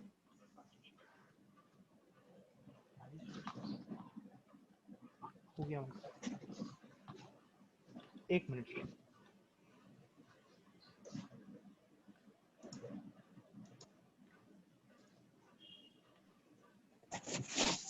हेलो रोहन। हाँ आ रही आवाज? हाँ आ रही है। नहीं, अभी जो एक प्रश्न पूछा गया था वो अकाउंट मेंटेनेंस का, बिल्कुल, कि भाई वो बहुत सारे ट्रेड करते हैं, इंट्राडे भी, डिलीवरी भी, फ्यूचर्स भी, ऑप्शंस भी। तो वो जो एक्सेल शीट की जो बात बताई ना, तो पहले एक्सेल शीट बनाया जाता था, अभी ज्यादातर ब्रोकर ग्लोबल रिपोर्ट बना के देते हैं ईयरली, जिसमें कि पूरा डिटेल आ जाता है। ओके, हाँ हेलो, ये हाँ एग्जैक्टली जी जो है ये हमारे ब्रोकर सिंगल पेज रिपोर्ट रहता है कि पूरे साल भर में हमने टोटल कितना फ्यूचर्स में किया, और उसमें क्या प्रॉफिट क्या लॉस, कितना इंट्राडे ट्रेड हुआ, क्या प्रॉफिट क्या लॉस, क्या डिलीवरी ट्रेड हुआ, कितना प्रॉफिट क्या लॉस, ये एक रिपोर्ट आता है, और वो रिपोर्ट से पूरा अकाउंटिंग हो जाता है। तो अपने को एक्सेल शीट बनाने का और वो सब मेहनत करने की जरूरत ही नहीं पड़ती। आप ये देख सकते हैं ग्लोबल रिपोर्ट जो है मोतीलाल ओसवाल भी इश्यूज करता है। ग्लोबल रिपोर्ट होते हैं, उसके अंदर पूरा का पूरा कंप्रिहेंसिव आपका एक रिपोर्ट होता है कि कितना आपने किस किस सेक्टर में किस किस ट्रांजैक्शन किस तरह के किए हैं, अपने एफएनओ कितना है, इंट्राडे कितना है। तो बहुत सारे सीएस जो होते हैं या जो अकाउंटेंट्स होते हैं उनके पर्टिकुलर, उनको ये मेंटेन करने की या बनाने की जरूरत नहीं पड़ती है। तो ये बहुत अच्छा है। आजकल कोई नहीं बनाता है, आजकल कोई बनाता भी नहीं है। तो एक बहुत अच्छा इंफॉर्मेशन को मिला। अभी 2 क्वेश्चन हमारे बाकी हैं, और भी क्वेश्चन हम एक्सपेक्ट कर रहे हैं। नितिन बोरा जी का है, मैं चाहूंगा कि आप अनम्यूट हो जाए और अपना क्वेश्चन पूछें। मेरे को ये डाउट था कि जो इक्विटी कैश में जो होता है इंट्राडे, वो स्पेकुलेटिव में आएगा? हाँ, इंट्राडे जो होता है वो स्पेकुलेटिव आता है, और एफएनओ का इंट्राडे भी स्पेकुलेटिव में आएगा? नो सर, एफएनओ का इंट्राडे नहीं सर, नॉन स्पेकुलेटिव में आएगा। वो भी नॉन स्पेकुलेटिव में आएगा। एफएनओ का जो भी रहेगा मेरा, वो सारा नॉन स्पेकुलेटिव रहेगा। यस सर, फ्यूचर ऑप्शंस जो भी ट्रांजैक्शंस आपके नॉन स्पेकुलेटिव में आएंगे, और जो कैश वाला है वो इंट्राडे वो स्पेकुलेटिव में आएगा सर। ओके, और कमोडिटी में जो ऑप्शन आएगा उसका टर्नओवर सेम F&O के ऑप्शन के जैसा ही कैलकुलेट होगा टर्नओवर? बिल्कुल उसके जैसा ही कैलकुलेट होगा उसका टर्नओवर। लेकिन वो भी स्पेकुलेटिव में आएगा? हाँ, कमोडिटी सर कैश सेटल्ड नहीं अगर होते हैं तो वो स्पेकुलेटिव होते हैं सर। मतलब अगर आप कमोडिटी का आपने गोल्ड बाय किया, समझो एक एग्जांपल दे देता हूँ, 50 में गोल्ड मिनी लिया और 55 में आपने बेच दिया सर, ठीक है सर, तो ये एक जो है कैश सेटल्ड है सर, आपको आपने डिलीवरी नहीं ली कोई। अगर आपने कैश सेटल किया है सर तो स्पेकुलेटिव माना जाता है, यानी कि आपने क्या किया, एक फ्यूचर जैसा होता है कि भाई आपने खरीदा और आपको ऐसा लगा कि बढ़ने वाला है इसलिए आपने खरीदा और बेच दिया उसके बाद, ठीक है। तो आपका जो 5000 का है सर वो एक तरीके से फ्यूचर्स में माना जाएगा और इसका जो कैलकुलेशन होगा वो 5000 के हिसाब से होगा। 50 माइनस या 55 माइनस 5000 रुपए जो आपको प्रॉफिट हुआ है वो आपका एक एब्सोल्यूट प्रॉफिट मान के उसका टर्नओवर कैलकुलेट किया जाएगा। टर्नओवर कैलकुलेट होगा जिस तरह से फ्यूचर्स एंड ऑप्शंस का फ्यूचर्स कैलकुलेट किया जाता है, फ्यूचर्स का टर्नओवर उसी तरह से कमोडिटी का होगा। बिल्कुल, और करेंसी में भी सेम होगा? करेंसी का भी सेम होगा। और ये जो अभी एनएससी फ्यूचर में जो फिजिकल सेटलमेंट चालू हुआ है, हाँ जी, अगर उसमें मैं कोई डिलीवरी लेता हूँ तो वो किस में जाएगा? बिल्कुल, अगर आप कमोडिटी की कोई डिलीवरी ले लेते हैं सर, नहीं एनएससी F&O में, एनएससी F&O और कमोडिटी दोनों में भी डिलीवरी ले सकता हूँ? सर इसके बारे में थोड़ा सा मेरे को ये करना पड़ेगा क्योंकि मैं फिजिकल सेटलमेंट के बारे में अभी मैंने जो 1 सितंबर से लागू हो रहा है उसके बारे में। नहीं, फिजिकल ऑलरेडी चालू हो गया ना, वो तो लास्ट ईयर से ही चालू हो गया।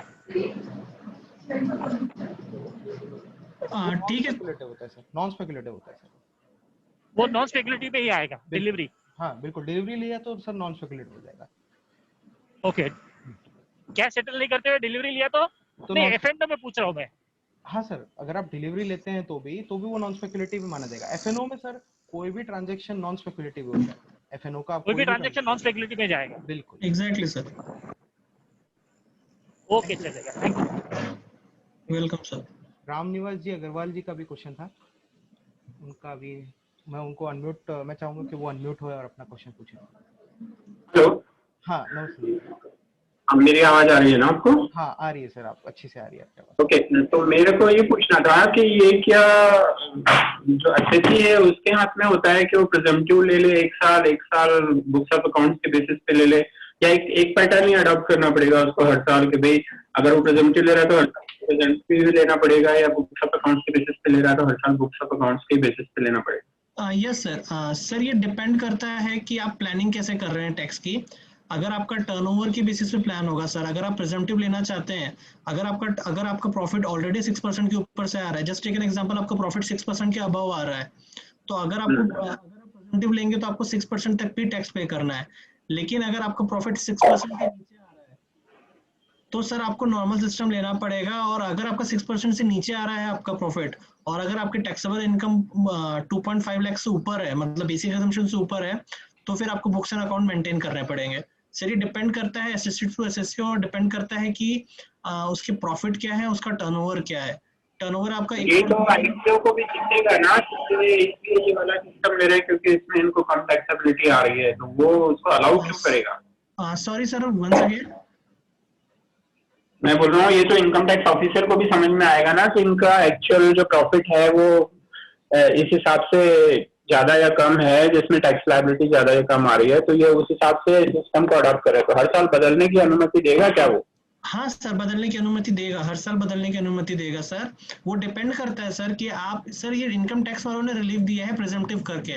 नॉर्मल जो सिस्टम बताया सर वो तो है ही, प्रिजम्पटिव का सर ने इनकम टैक्स वालों ने ऑप्शन दिया है, जो अगर ऑडिट नहीं कराना चाहते हैं या फिर जिनका टर्नओवर 1-2 करोड़ से नीचे है, तो वो प्रिजम्पटिव बेसिस पे भी 6% का प्रॉफिट दिखा के वो टैक्स फाइल कर सकते हैं। सर कर सकते हैं, वो उसके डिपेंड करता है कि आपकी एक साल की पोजीशन किस तरह की रही है।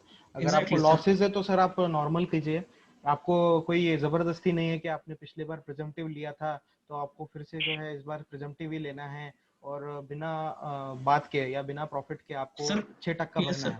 इस तरह से आपको कोई जबरदस्ती नहीं होती है सर, तो डिपेंड करता है कि आपकी बात का मेरा सवाल ये था कि जैसे अभी बात चल रही थी ग्रुप बनाने की और एओपी वगैरह बनाने की बात चल रही थी, मैं अगर अपने बच्चों के नाम से कुछ फंड्स देता हूँ उनको और उसमें ट्रेडिंग करता हूँ और उसमें वो प्रॉफिट अर्न करते हैं, आईटीआर फाइल करते हैं, तो वो क्या मेरी इनकम के साथ क्लब होगा अगर मैंने पैसा दिया है या उसकी मदर ने पैसा दिया है? तो sir are they minor? No they are major. No sir, अगर मेजर है तो सर क्लबिंग नहीं होगा, वो उनको टैक्सेबल होगा अगर उनके नाम से करेंगे तो आप। सर माइनर की इनकम क्लब की जाती है किसी भी पेरेंट के इसमें जिनकी टैक्सेबिलिटी हायर होती है, जिनकी टैक्सेबल इनकम हायर होती है, उनके ऐसे में क्लब क्लबिंग किए के जाते हैं। प्रोविजंस होते हैं। ठीक है, आपने Yes, sir. Capital of contribute investment तो वो तो हमारा पैसा होगा ना, उसका पैसा तो नहीं है, उसकी कोई सोर्स ऑफ इनकम तो नहीं थी ना। नहीं सर, जो भी क्या बोलते हैं, हमारा जो Capital. सेबी है, सेबी या फिर स्टॉक एक्सचेंज पे जिनका पैन नंबर जा रहा है, जिनके नाम से रजिस्टर्ड है सर, वो उनको टैक्सेबल होगा। बिल्कुल, क्योंकि इट सर डजंट मैटर कि पैसा किसका जा रहा है। अगर आपसे कोई बिजनेस करा है, दिखता है कि ये पैसे इनके पास आए कहाँ से थे इन्वेस्टमेंट करने के लिए।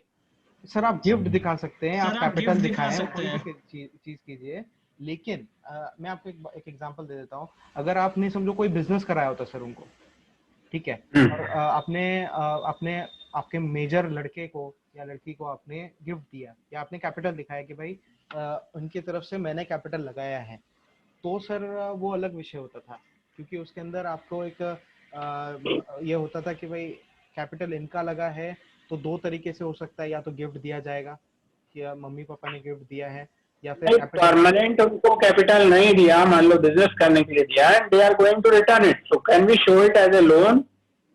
हाँ, you can show it as a loan. You cannot show it as Can a we capital. charge interest on it? Yes, you can surely charge interest on it. Yes sir. Okay. बिल्कुल, वो सब हो सकता है sir. Third thing मेरा ये पूछना था, ये बुक्स ऑफ अकाउंट्स की जो आप लोग बात करते हैं, और अभी जो उन्होंने बात की कि ग्लोबल रिपोर्ट्स आती हैं, तो इसमें ऐसे बुक्स ऑफ अकाउंट्स की जरूरत क्यों है? यही सारी रिपोर्ट में ही तो सब कुछ दिखता है ना। बिल्कुल सर, ये सारे रिपोर्ट्स में दिखता है, लेकिन कुछ टाइप के एक्सपेंसेस ऐसे होते हैं सर, जैसे कि अभी ब्रोकरेज वगैरह तो आपको दिख जाएगी, लेकिन चार्टर्ड अकाउंटेंट की अगर आपने कोई फीस भरी है, या टेलीफोन का आपने कोई खर्चा किया है, मतलब छोटे मोटे जो खर्चे है उसके अलावा है, या आपने वो इनकम अर्न करने के लिए कोई इंटरनेट का खर्चा किया था, या फिर सर आपने लैपटॉप और मोबाइल यूज किया, उसका अगर आप डेप्रिसिएशन क्लेम करना चाह रहे हैं, वो सब तो ग्लोबल रिपोर्ट में सर नहीं आती है ना, तो आपको फिर भी कहीं ना कहीं बुक्स ऑफ अकाउंट्स एक छोटे से अदर देन दिस ट्रांजैक्शंस उसके लिए बुक्स ऑफ अकाउंट्स चाहिए। बिल्कुल बिल्कुल। Yes sir. तो बिल्स छोटे मोटे रह सकते हैं साल भर के, और वो एक ऐसे खड़ा खाता टाइप का सिंपल एक पेज में बनाया जा सकता है ना, उसके लिए books of accounts. Books of accounts का मतलब सर हम थोड़ा टेक्निकल में बात करते हैं, लेकिन अगर आप एक बुक मेंटेन करें या एक पेज भी मेंटेन करें कि भाई मैंने ये जो मेरे को एफएनओ में प्रॉफिट हुआ था और उसके लिए मैंने क्या क्या खर्चा किया था, अगर आप वो भी मेंटेन करके डाल देते हैं तो वो बुक्स ऑफ अकाउंट्स आपके लिए हो जाएगा, वो कोई दिक्कत नहीं है। हम चार्टर्ड अकाउंटेंट टर्नओवर का कंसेप्ट वापस थोड़ा क्लियर कीजिए, मुझे थोड़ा सा फिर भी कंफ्यूजन है। आप जो बोल रहे हैं ऑप्शंस का सेलिंग साइड, मैंने अभी तक जो सुना था ये है कि ऑप्शन का जो प्रीमियम होता है, premium multiplied by the lot size, वो उसका टोटल अमाउंट होता है। सेलिंग आप कैसे पकड़ते हैं? Base value into lot size into market price, ऐसे कैलकुलेट करते हैं, कैसे करते हैं? सर एग्जैक्टली जो भी आप कह रहे हैं ना, जो प्रीमियम का अमाउंट है सर, वो तो आपका रहता ही रहता है सेल वैल्यू, प्लस सर इसमें जो भी आपको प्रॉफिट और लॉस हो रहा है, वॉट एवर जो आपको प्रॉफिट और लॉस हो रहा है सर, वो भी उसमें ऐड हो जाएगा एज एन एब्सोल्यूट वैल्यू। अगर आपका लॉस हो रहा है तो वो भी ऐड होगा, और आपको जो प्रॉफिट हो रहा है वो भी ऐड हो जाएगा। दोनों का जो आपका premium plus profit plus loss is equal to turnover. हाँ, तो आपने जो प्रीमियम के बारे में सर एक क्वेश्चन पूछा ना, तो जो सर एफएनओ के अंदर जो ऑप्शंस होता है, ऑप्शंस का जो सेल वैल्यू निकाला जाता है सर, वो प्रीमियम इनटू लॉट साइज निकाला जाता है sir, sale premium into lot size. तो सर अल्टीमेटली वो प्रीमियम ही आया, जो आपने बोला बिल्कुल वही चीज है, वही चीज है सर एग्जैक्टली। जो बड़ा अमाउंट है, जो किसी भी शेयर का प्राइस है, वो नहीं पकड़ा जाता है, जो प्रीमियम का सेल प्राइस होता है सर, वो पकड़ा जाता है इनटू लॉट साइज। ठीक है sir. So you mean to say options के केस में कैसे, मतलब सेल कब पकड़ेंगे, सेल का वैल्यू कब पकड़ेंगे, पूरा इसका एब्सोल्यूट वैल्यू? सर जो आपका तने अग्रवाल जी जो है उसका आंसर पकड़ देंगे, तने अग्रवाल जी जो है वो इसके हैं, मैं चाहूंगा कि वो उसका आंसर दे, क्योंकि वो आपको बहुत अच्छे से इसको एक्सप्लेन कर सकेंगे, क्योंकि वो करते हैं एफएनओ और कराते भी हैं। श्रीमान शेयर्स एंड इन्वेस्टमेंट कंसल्टेंट्स में वो है, बिजनेस मैनेजर हैं। या am I audible? Yes you are audible. Okay so I think ये क्वेश्चन था मिस्टर रामनिवास अग्रवाल जी का। सर इसको मैं एकदम सिंपल टर्म्स में आपको बता देता हूँ। जैसे आपने कभी फ्यूचर ऑप्शन ट्रेड किया है सर? हाँ किया था पहले, अभी तो छोड़ दिया हुआ है, पहले किया था। कोई दिक्कत नहीं सर, दो चीजें समझ लीजिए, आप जैसे शेयर्स में भी काम करते हैं और फ्यूचर ऑप्शन में भी काम करते हैं, करेक्ट? करेक्ट। अभी आप उसको इक्विटी के पॉइंट ऑफ व्यू से देखते हैं, जब आप फ्यूचर में जब आप करते हो एक पर्टिकुलर फ्यूचर की स्क्रिप्ट लेते हो तो आपको पता होगा उसमें ओवरऑल लॉट साइज होता है, पूरा लॉट वैल्यू होता है 10 लाख का, 12 लाख का लॉट वैल्यू होता है, पता है ना आपको। और आप उसका एक पर्टिकुलर मार्जिन पे करते हो, 10-20% का मार्जिन आप पे करते हो और उस फ्यूचर में आप ट्रेड करते हो, राइट। परफेक्ट। तो इसमें क्या होता है सर, फ्यूचर्स में जब हम बात कर रहे हैं, जैसे रोहन और अनुज बता रहे हैं, जब आप एक्चुअली फ्यूचर्स में काम करते हो तो जो भी आपका एक्चुअल फ्यूचर है 10 लाख का, 5 लाख का, 2 लाख का जो प्रॉफिट होगा, जो प्रॉफिट है वो कैलकुलेशन किया जाए, ठीक है। Whatever they are talking about the speculation. कराइए ना, डिस्टरबेंस कितना आ रहा है। एग्जैक्टली मैं आपको बता रहा हूँ, जैसे आपने फॉर एग्जांपल 10 लाख का एक फ्यूचर का वैल्यू है जिसके लिए मार्जिन आप पे कर रहे हो सिर्फ 1 लाख रुपए, ठीक है। अब 10 लाख की आपने खरीदी की, 10 लाख की आपने सेल कर दी, तो आपका टर्नओवर हो गया 20 लाख का। लेकिन ये 20 लाख के टर्नओवर पे आपने प्रॉफिट कितना कमाया, आपने फॉर एग्जांपल एक 5000 का प्रॉफिट कमाया होगा, तो ये 5000 के ऊपर आपके कैलकुलेशंस होंगे, जो भी कैलकुलेशंस, ओके। लेकिन जब हम 5000 रुपए के ऊपर आपका जो भी कैलकुलेशन है, जो भी आप टैक्स की लायबिलिटीज वगैरह जो भी आप कैलकुलेट कर रहे हो, ये आपके प्रॉफिट ही होगा जो भी आपने फ्यूचर में ट्रेड किया ना, 5000 का प्रॉफिट किया या 5000 का लॉस किया। टैक्स ऑडिट के पर्पस से तो 20 लाख का टर्नओवर पकड़ लिया जाएगा ना। बिल्कुल सर, 20 लाख का टर्नओवर दिखेगा वहां पर, लेकिन जो कैलकुलेशन टैक्स ऑडिट के लिए तो कैलकुलेट होगा ना, प्रॉपर लिमिट में ये जाएगा ना। राइट, 20 लाख नहीं देखेंगे वो लोग आपका प्रॉफिट या लॉस देखेंगे, 5000 का प्रॉफिट, 10,000 का प्रॉफिट, जो आपने प्रॉफिट या लॉस किया है वो देखा जाएगा वहां पर। आपने जो 20 लाख का टर्नओवर किया है वो नहीं देखा जाएगा। फॉर एग्जांपल जैसे मैंने भी एक लॉट की बात की, 10 लाख रुपए का एक लॉट का वैल्यू हो गया, 10 लाख की खरीदी, 10 लाख की बिक्री, बराबर। तो 20 लाख का आपका ओवरऑल टर्नओवर हुआ। अब यही आपने सिर्फ 10 लॉट में भी अगर काम किया होगा तो टर्नओवर आपका 2 करोड़ रुपए हो गया, बराबर। आप 20 लॉट्स में काम करोगे तो आपका टर्नओवर 4 करोड़ हो गया। तो टर्नओवर तो देखा जाए तो 10 करोड़ 20 करोड़ भी हो सकता है, जैसे भी रोहन ने मेरी स्क्रीन दिखाई थी। अभी एक बार मैं रोहन को बोलूंगा कि एक बार वो जस्ट कमोडिटी पर जाए और कमोडिटी पे क्लिक करके लास्ट का टोटल वैल्यू दिखा दे एक बार आपको, ठीक है। देखिए एक बार कमोडिटी पर जाएगा वो और लास्ट का टोटल वैल्यू, तो देखिए कितना आ रहा है वो, तकरीबन 15 करोड़ 70 लाख के आसपास कुछ ये वैल्यू आ रही है। लेकिन क्योंकि ये 15 करोड़ का कैलकुलेशन नहीं होगा सर, जो मैंने अब यहाँ पर फॉर एग्जाम्पल 6-6.5 लाख रुपया कमाया है, ये इसका कैलकुलेशन होगा, यानी मेरी टैक्स लायबिलिटी के वक्त ये 6-6.5 लाख का ही प्रॉफिट लॉस देखा जाएगा। So tax liability is something different. What I am asking about for tax audit purpose, ये 6.5 लाख रुपए ही टर्नओवर माना जाएगा? Yes sir, वो माना जाएगा। For tax audit purpose? Yes sir, 6.5 lakh माना जाएगा। Okay. Right? Go ahead. Now talking about the future segment. अब फ्यूचर में क्या होता है सर, कोई मार्जिन नहीं पे करते आप। फ्यूचर में क्या होता है, फॉर एग्जांपल कोई 10 रुपए की स्क्रिप्ट है और उसका लॉट साइज समझो 1000 का होगा, तो आप क्या करते हो, आप 10,000 रुपए पे कर रहे हो, ऑप्शन ले रहे हो, करेक्ट। ऑप्शन के अंदर कोई मार्जिन नहीं पे किया जाता। हाँ ठीक है, ऑप्शन के अंदर प्रीमियम पे किया जाता है। प्रीमियम पे किया जाता है ना, जैसे अगर आप स्क्रिप्ट का वैल्यू फॉर एग्जांपल ऑप्शन का वैल्यू होगा कॉल या पुट, वहाँ पे 2 चीजें चलती है। तो अगर उसका समझो कॉस्टिंग चल रहा है 10 रुपए और 1000 का लॉट साइज है, तो आप पूरा 10,000 पे करते हो, आप कोई मार्जिन पे नहीं करते हो। तो इसलिए जब हम ऑप्शन का कैलकुलेशन करते हैं तो वहां पर जो पूरा टर्नओवर है 10,000 का आपने पे किया और समझो उसकी वैल्यू 15,000 हो गई, तो 15,000 का आपने बेच दिया, तो क्या होगा, 10 और 15 25 हो गया, करेक्ट। तो आपका वहां पर 25,000 कैलकुलेट होगा, क्योंकि वहां पर आप प्रीमियम पे काम कर रहे हो। So purchase value total plus sell value दोनों मिला के टर्नओवर हुआ, राइट। तो आप इतना समझ लीजिए कि जब आप फ्यूचर सेगमेंट में काम करते हो, फ्यूचर सेगमेंट, तो आप वहां पर अपना प्रॉफिट और लॉस दिखाइए, ठीक है। ये सब चीजें आपका सीए कर लेगा। आप अपने सीए को जब आप रिपोर्ट देते हो ना, ये सब आपके सीए का काम है। जैसे फॉर एग्जांपल अब सीए रोहन अग्रवाल है, अगर आप उसको अपना ग्लोबल रिपोर्ट सबमिट करते हो अपने ब्रोकर से लेकर, तो उसका काम है कि वो सारा डेटा निकालना, उसको कंपाइल करना और उसको आगे शो करना आईटीआर में। तो ये सब चीजें बेसिकली सीए करता है। बट बिकॉज हम लोग अभी आपको भी नॉलेज प्रोवाइड कर रहे हैं आपके अंडरस्टैंडिंग के लिए कि किस तरह से वर्क करता है, इसलिए आज का वेबिनार है। तो आप सिर्फ इतना समझ लीजिए में कि अगर आप फ्यूचर में काम करते हो तो अभी जैसे आपने कहा ऑप्शन का सिर्फ प्रीमियम कैलकुलेट करते हैं, this is only in case of buyer. एक ऑप्शन सेलर भी तो होता है, उसको तो मार्जिन पे करना पड़ता है ना, करेक्ट। तो उस केस में कुछ डिफरेंट होता है अकाउंटिंग? सर ऑप्शन राइटिंग की आप बात कर रहे हो? हाँ सेम सर, सेम प्रीमियम, जो भी आप प्रीमियम भर रहे हो दैट्स इट। और ये टैक्स ऑडिट की फीस नॉर्मली कितनी होती है?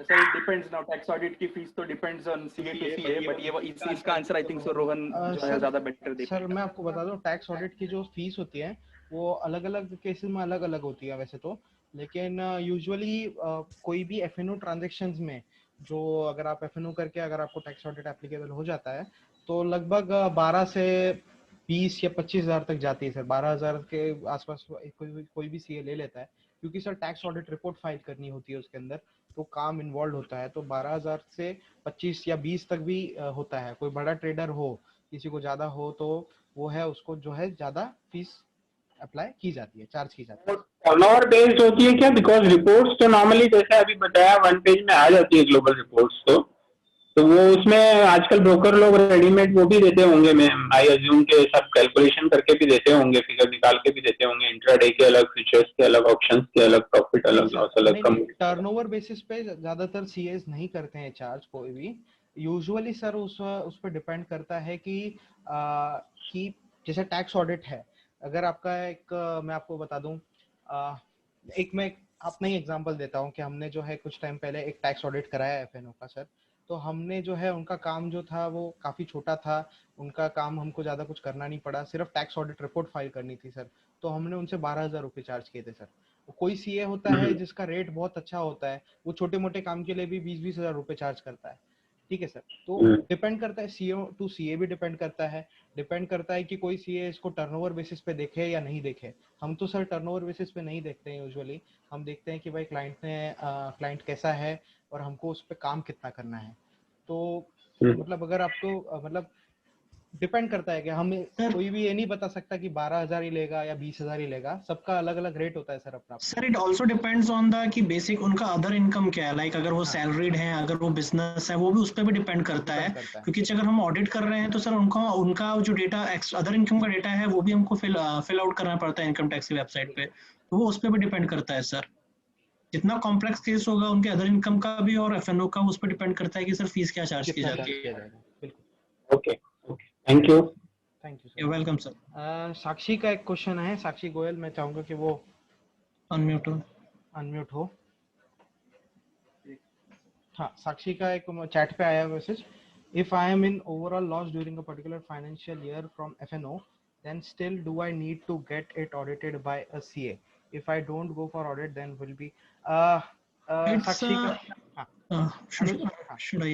so it's all depend कि अगर आपका taxable income जो आपका basic exemption से अगर above है, अगर आपको overall loss हो रहा है, अगर आपका basic exemption से अगर आपका above है और आपको loss carry forward करना है, तो आपको ऑडिट कराने की जरूरत है। अगर आपने ऑडिट नहीं कराया तो आपका लॉस कैरी फॉरवर्ड नहीं हो पाएगा और अल्टीमेटली आपको प्रेजेंटिव बेसिस पे जो आपका 6% है वो टर्नओवर के बेसिस पे जो आपका, जस्ट टेक एन एग्जांपल, आपका 80 लाख टर्नओवर है तो 80 लाख के हिसाब से 6% जितना भी आपका प्रॉफिट बनता है उसके ऊपर आपको टैक्स पे करना पड़ेगा। अगर आपका 2.5 बेसिक एजम्पशन से अगर आपका लिमिट कम है, आपका अदर इनकम नहीं है उससे कम है अगर अदर इनकम से, तो आपको ऑडिट कराने की जरूरत नहीं है और आप लॉस भी कैरी फॉरवर्ड कर सकते हैं।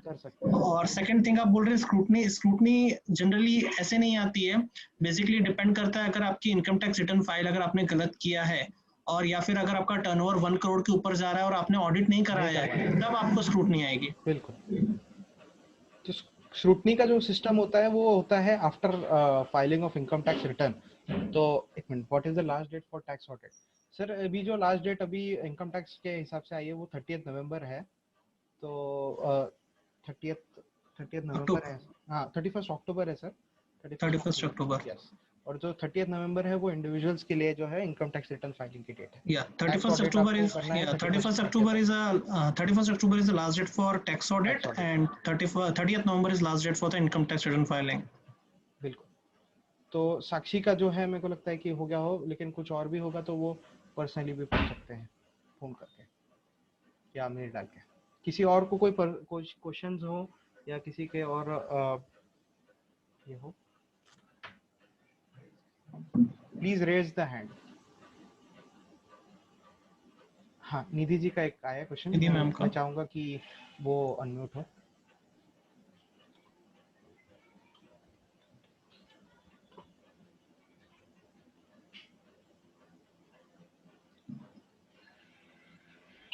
यस मैम, आप अनम्यूट हो जाइए प्लीज।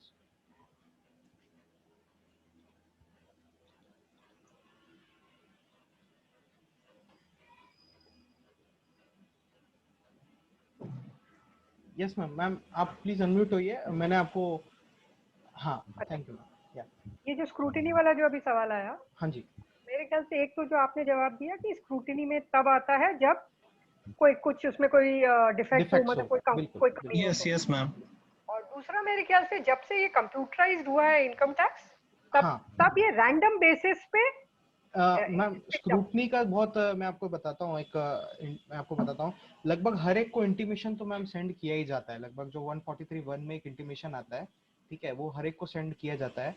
उसके बाद मैम जो छोटी मोटी गलतियां होती है अगर वो आप कर देते हैं, TDS की रिलेटेड हो चाहे वो आपके कोई टर्नओवर के रिलेटेड हो, तो उसके अंदर जो है स्क्रूटनी के चांसेस ज़्यादा होते हैं। या आपने कोई गलत डिडक्शन क्लेम कर लिया हो 80C में या चैप्टर 6 से डिडक्शंस होते हैं मैम, उसके अंदर आपने कोई गलत डिडक्शन क्लेम किया हो तो उसके अंदर स्क्रूटनी के केसेस ज़्यादा होते हैं मैम, ठीक है। जनरली मैम कैसा होता है, जो आपको इंटीमेशन 100% एसएससीज को दिया जाता है, सारे एसएससीज को इंटीमेशन आता है, या तो आपने इंटीमेशन का प्रॉपर रिप्लाई नहीं दिया या फिर आपने इंटीमेशन जो आया है उसके बाद आपने कोई रिवाइज रिटर्न फाइल किया है जो कि वापस as per the income tax के रूल्स के हिसाब से फाइल नहीं हो रहे, फिर कोई डिफेक्ट्स है, तो जनरली स्क्रूटनी आ जाती है। मैम इस केस के बारे में हम जो है कि वेबिनार लेने का सोच रहे हैं नेक्स्ट वीक हम एक कैपिटल गेन के ऊपर एक वेबिनार लेने वाले हैं, जो इनकम टैक्स के जो शेयर्स में जो इन्वेस्टमेंट करते हैं उनके लिए क्या क्या प्रोविजंस है कैपिटल गेन की, शॉर्ट टर्म लॉन्ग टर्म, उनके अलग अलग सेक्शंस क्या होते हैं और उसके टैक्सेबिलिटी किस तरह से डिसाइड की जाती है। उसके बाद हम एक स्क्रूटनी के रिलेटेड भी हम लेने के जो है प्लानिंग कर रहे हैं, क्योंकि बहुत सारे लोगों को यूजुअली पता नहीं होता है या उनके सीएस उनको ठीक से बताते नहीं है कि स्क्रूटनी को किस तरह से रिएक्ट करना चाहिए, उनका रिप्लाई किस तरह से देना चाहिए, क्योंकि कई सारे स्क्रूटनीज जो नोटिसेस होते हैं उसका एक पर्टिकुलर रिएक्शन टाइम दिया जाता है कि आपको इतने दिन के अंदर आपको जो है उसका रिप्लाई देना है या आपको उसको कंप्लाई कराना है। कभी कभी आपको उसको रिस्पांस देना होता है, आपने जैसा होगा सबमिट रिस्पांस करना होता है कुछ इन्फॉर्मेशन को, कुछ इन्फॉर्मेशन आपकी गलत चली जाती है तो आपको उसको आपका रिवाइज रिटर्न भर के उसको कंप्लाई कराना होता है। तो ये सारी चीज़ें होती है मैम। ये जो है एक विस्तार से हम जब लेंगे तब आपको ज़रूर इनवाइट करेंगे, आप उसमें भी आप आइएगा, आपको बहुत अच्छा इन्फॉर्मेशन उसमें हम प्रोवाइड करेंगे ma'am. Okay, thank you ma'am.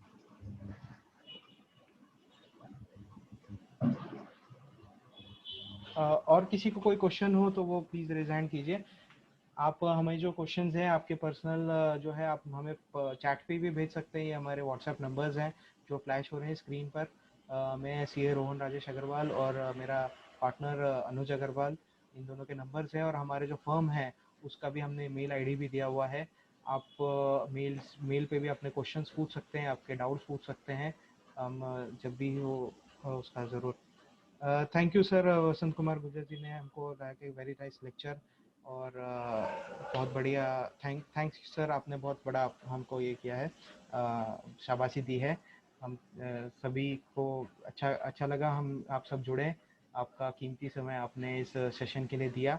आपको किसी को भी और कोई भी डाउट्स हो या कोई भी आपके क्वेश्चंस वगैरह हो तो आप ज़रूर हमें व्हाट्सएप कर सकते हैं, हमें कॉल कर सकते हैं, हमें मेल कर सकते हैं।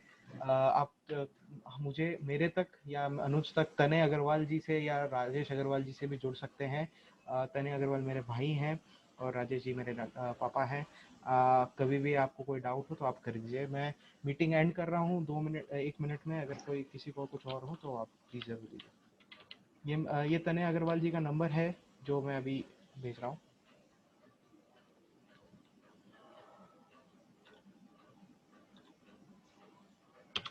ये तने अग्रवाल जी का नंबर है 9764218080। आप उनको भी कांटेक्ट कर सकते हैं। Thank you sir. हाँ, ये प्रेजेंटेशन जो है आपको शेयर किया जाएगा। हाँ,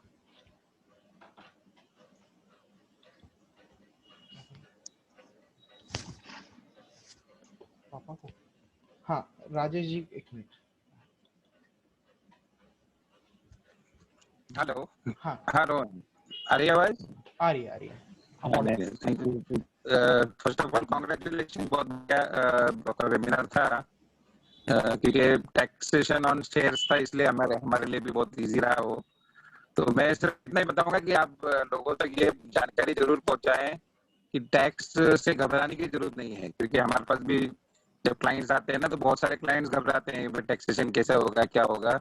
तो बहुत स्ट्रीमलाइन है, बहुत ज्यादा कोई उसमें मुश्किल नहीं है। और गवर्नमेंट ने भी इतना बढ़िया किया है कि अगर लॉस है तो लॉस हम कैरी फॉरवर्ड कर पा रहे हैं, और प्रॉफिट भी है तो प्रॉफिट हम, अगर एक्चुअल प्रॉफिट है तो उस पर हमको टैक्स भरना है।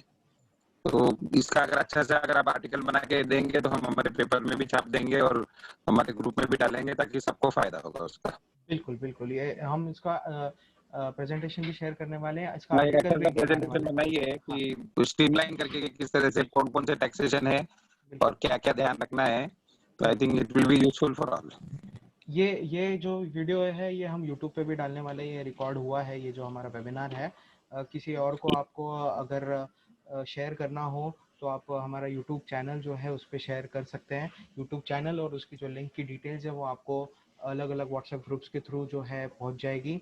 और मैं चाहूँगा कि जितने भी लोग हैं, अगर आप जिसकी कोई किसी और को भी कोई क्वेश्चंस हो जो ना आ पाए हों आज, वो इस वीडियो को या इस वेबिनार के थ्रू जो है इस चीज़ को समझें, अपने जो डाउट्स हैं, जो अपने जो प्रॉब्लम्स उनको होते थे, उस चीज़ का वो सोल्यूशन हमारे थ्रू जो है वो उनको मिले, मैं चाहूँगा। और जितने भी लोग हैं यहाँ पे प्रेजेंट हैं, मैं उनका धन्यवाद व्यक्त करता हूँ, और उन्होंने अपना कीमती समय दिया और वो आज प्रेजेंटेशन और हमारा वेबिनार देखने आए। और मैं उम्मीद करता हूँ कि हमने जो भी समझाया है थोड़ा कम ज़्यादा कुछ जो है आप समझ पाए होंगे, आपके जो डाउट्स हैं वो आप क्लियर कर पाए होंगे। और इसके अलावा कोई भी आपको डाउट्स हो तो फ्यूचर में आप कभी भी हमें कांटेक्ट कर सकते हैं किसी भी प्रकार से।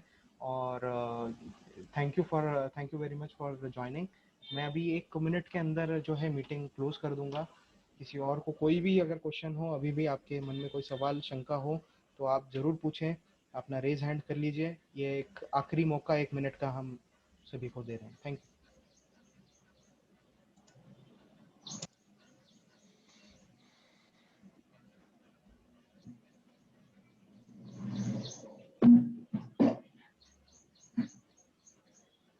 Thank you very much. मैं मीटिंग एंड कर रहा हूँ। Thank you.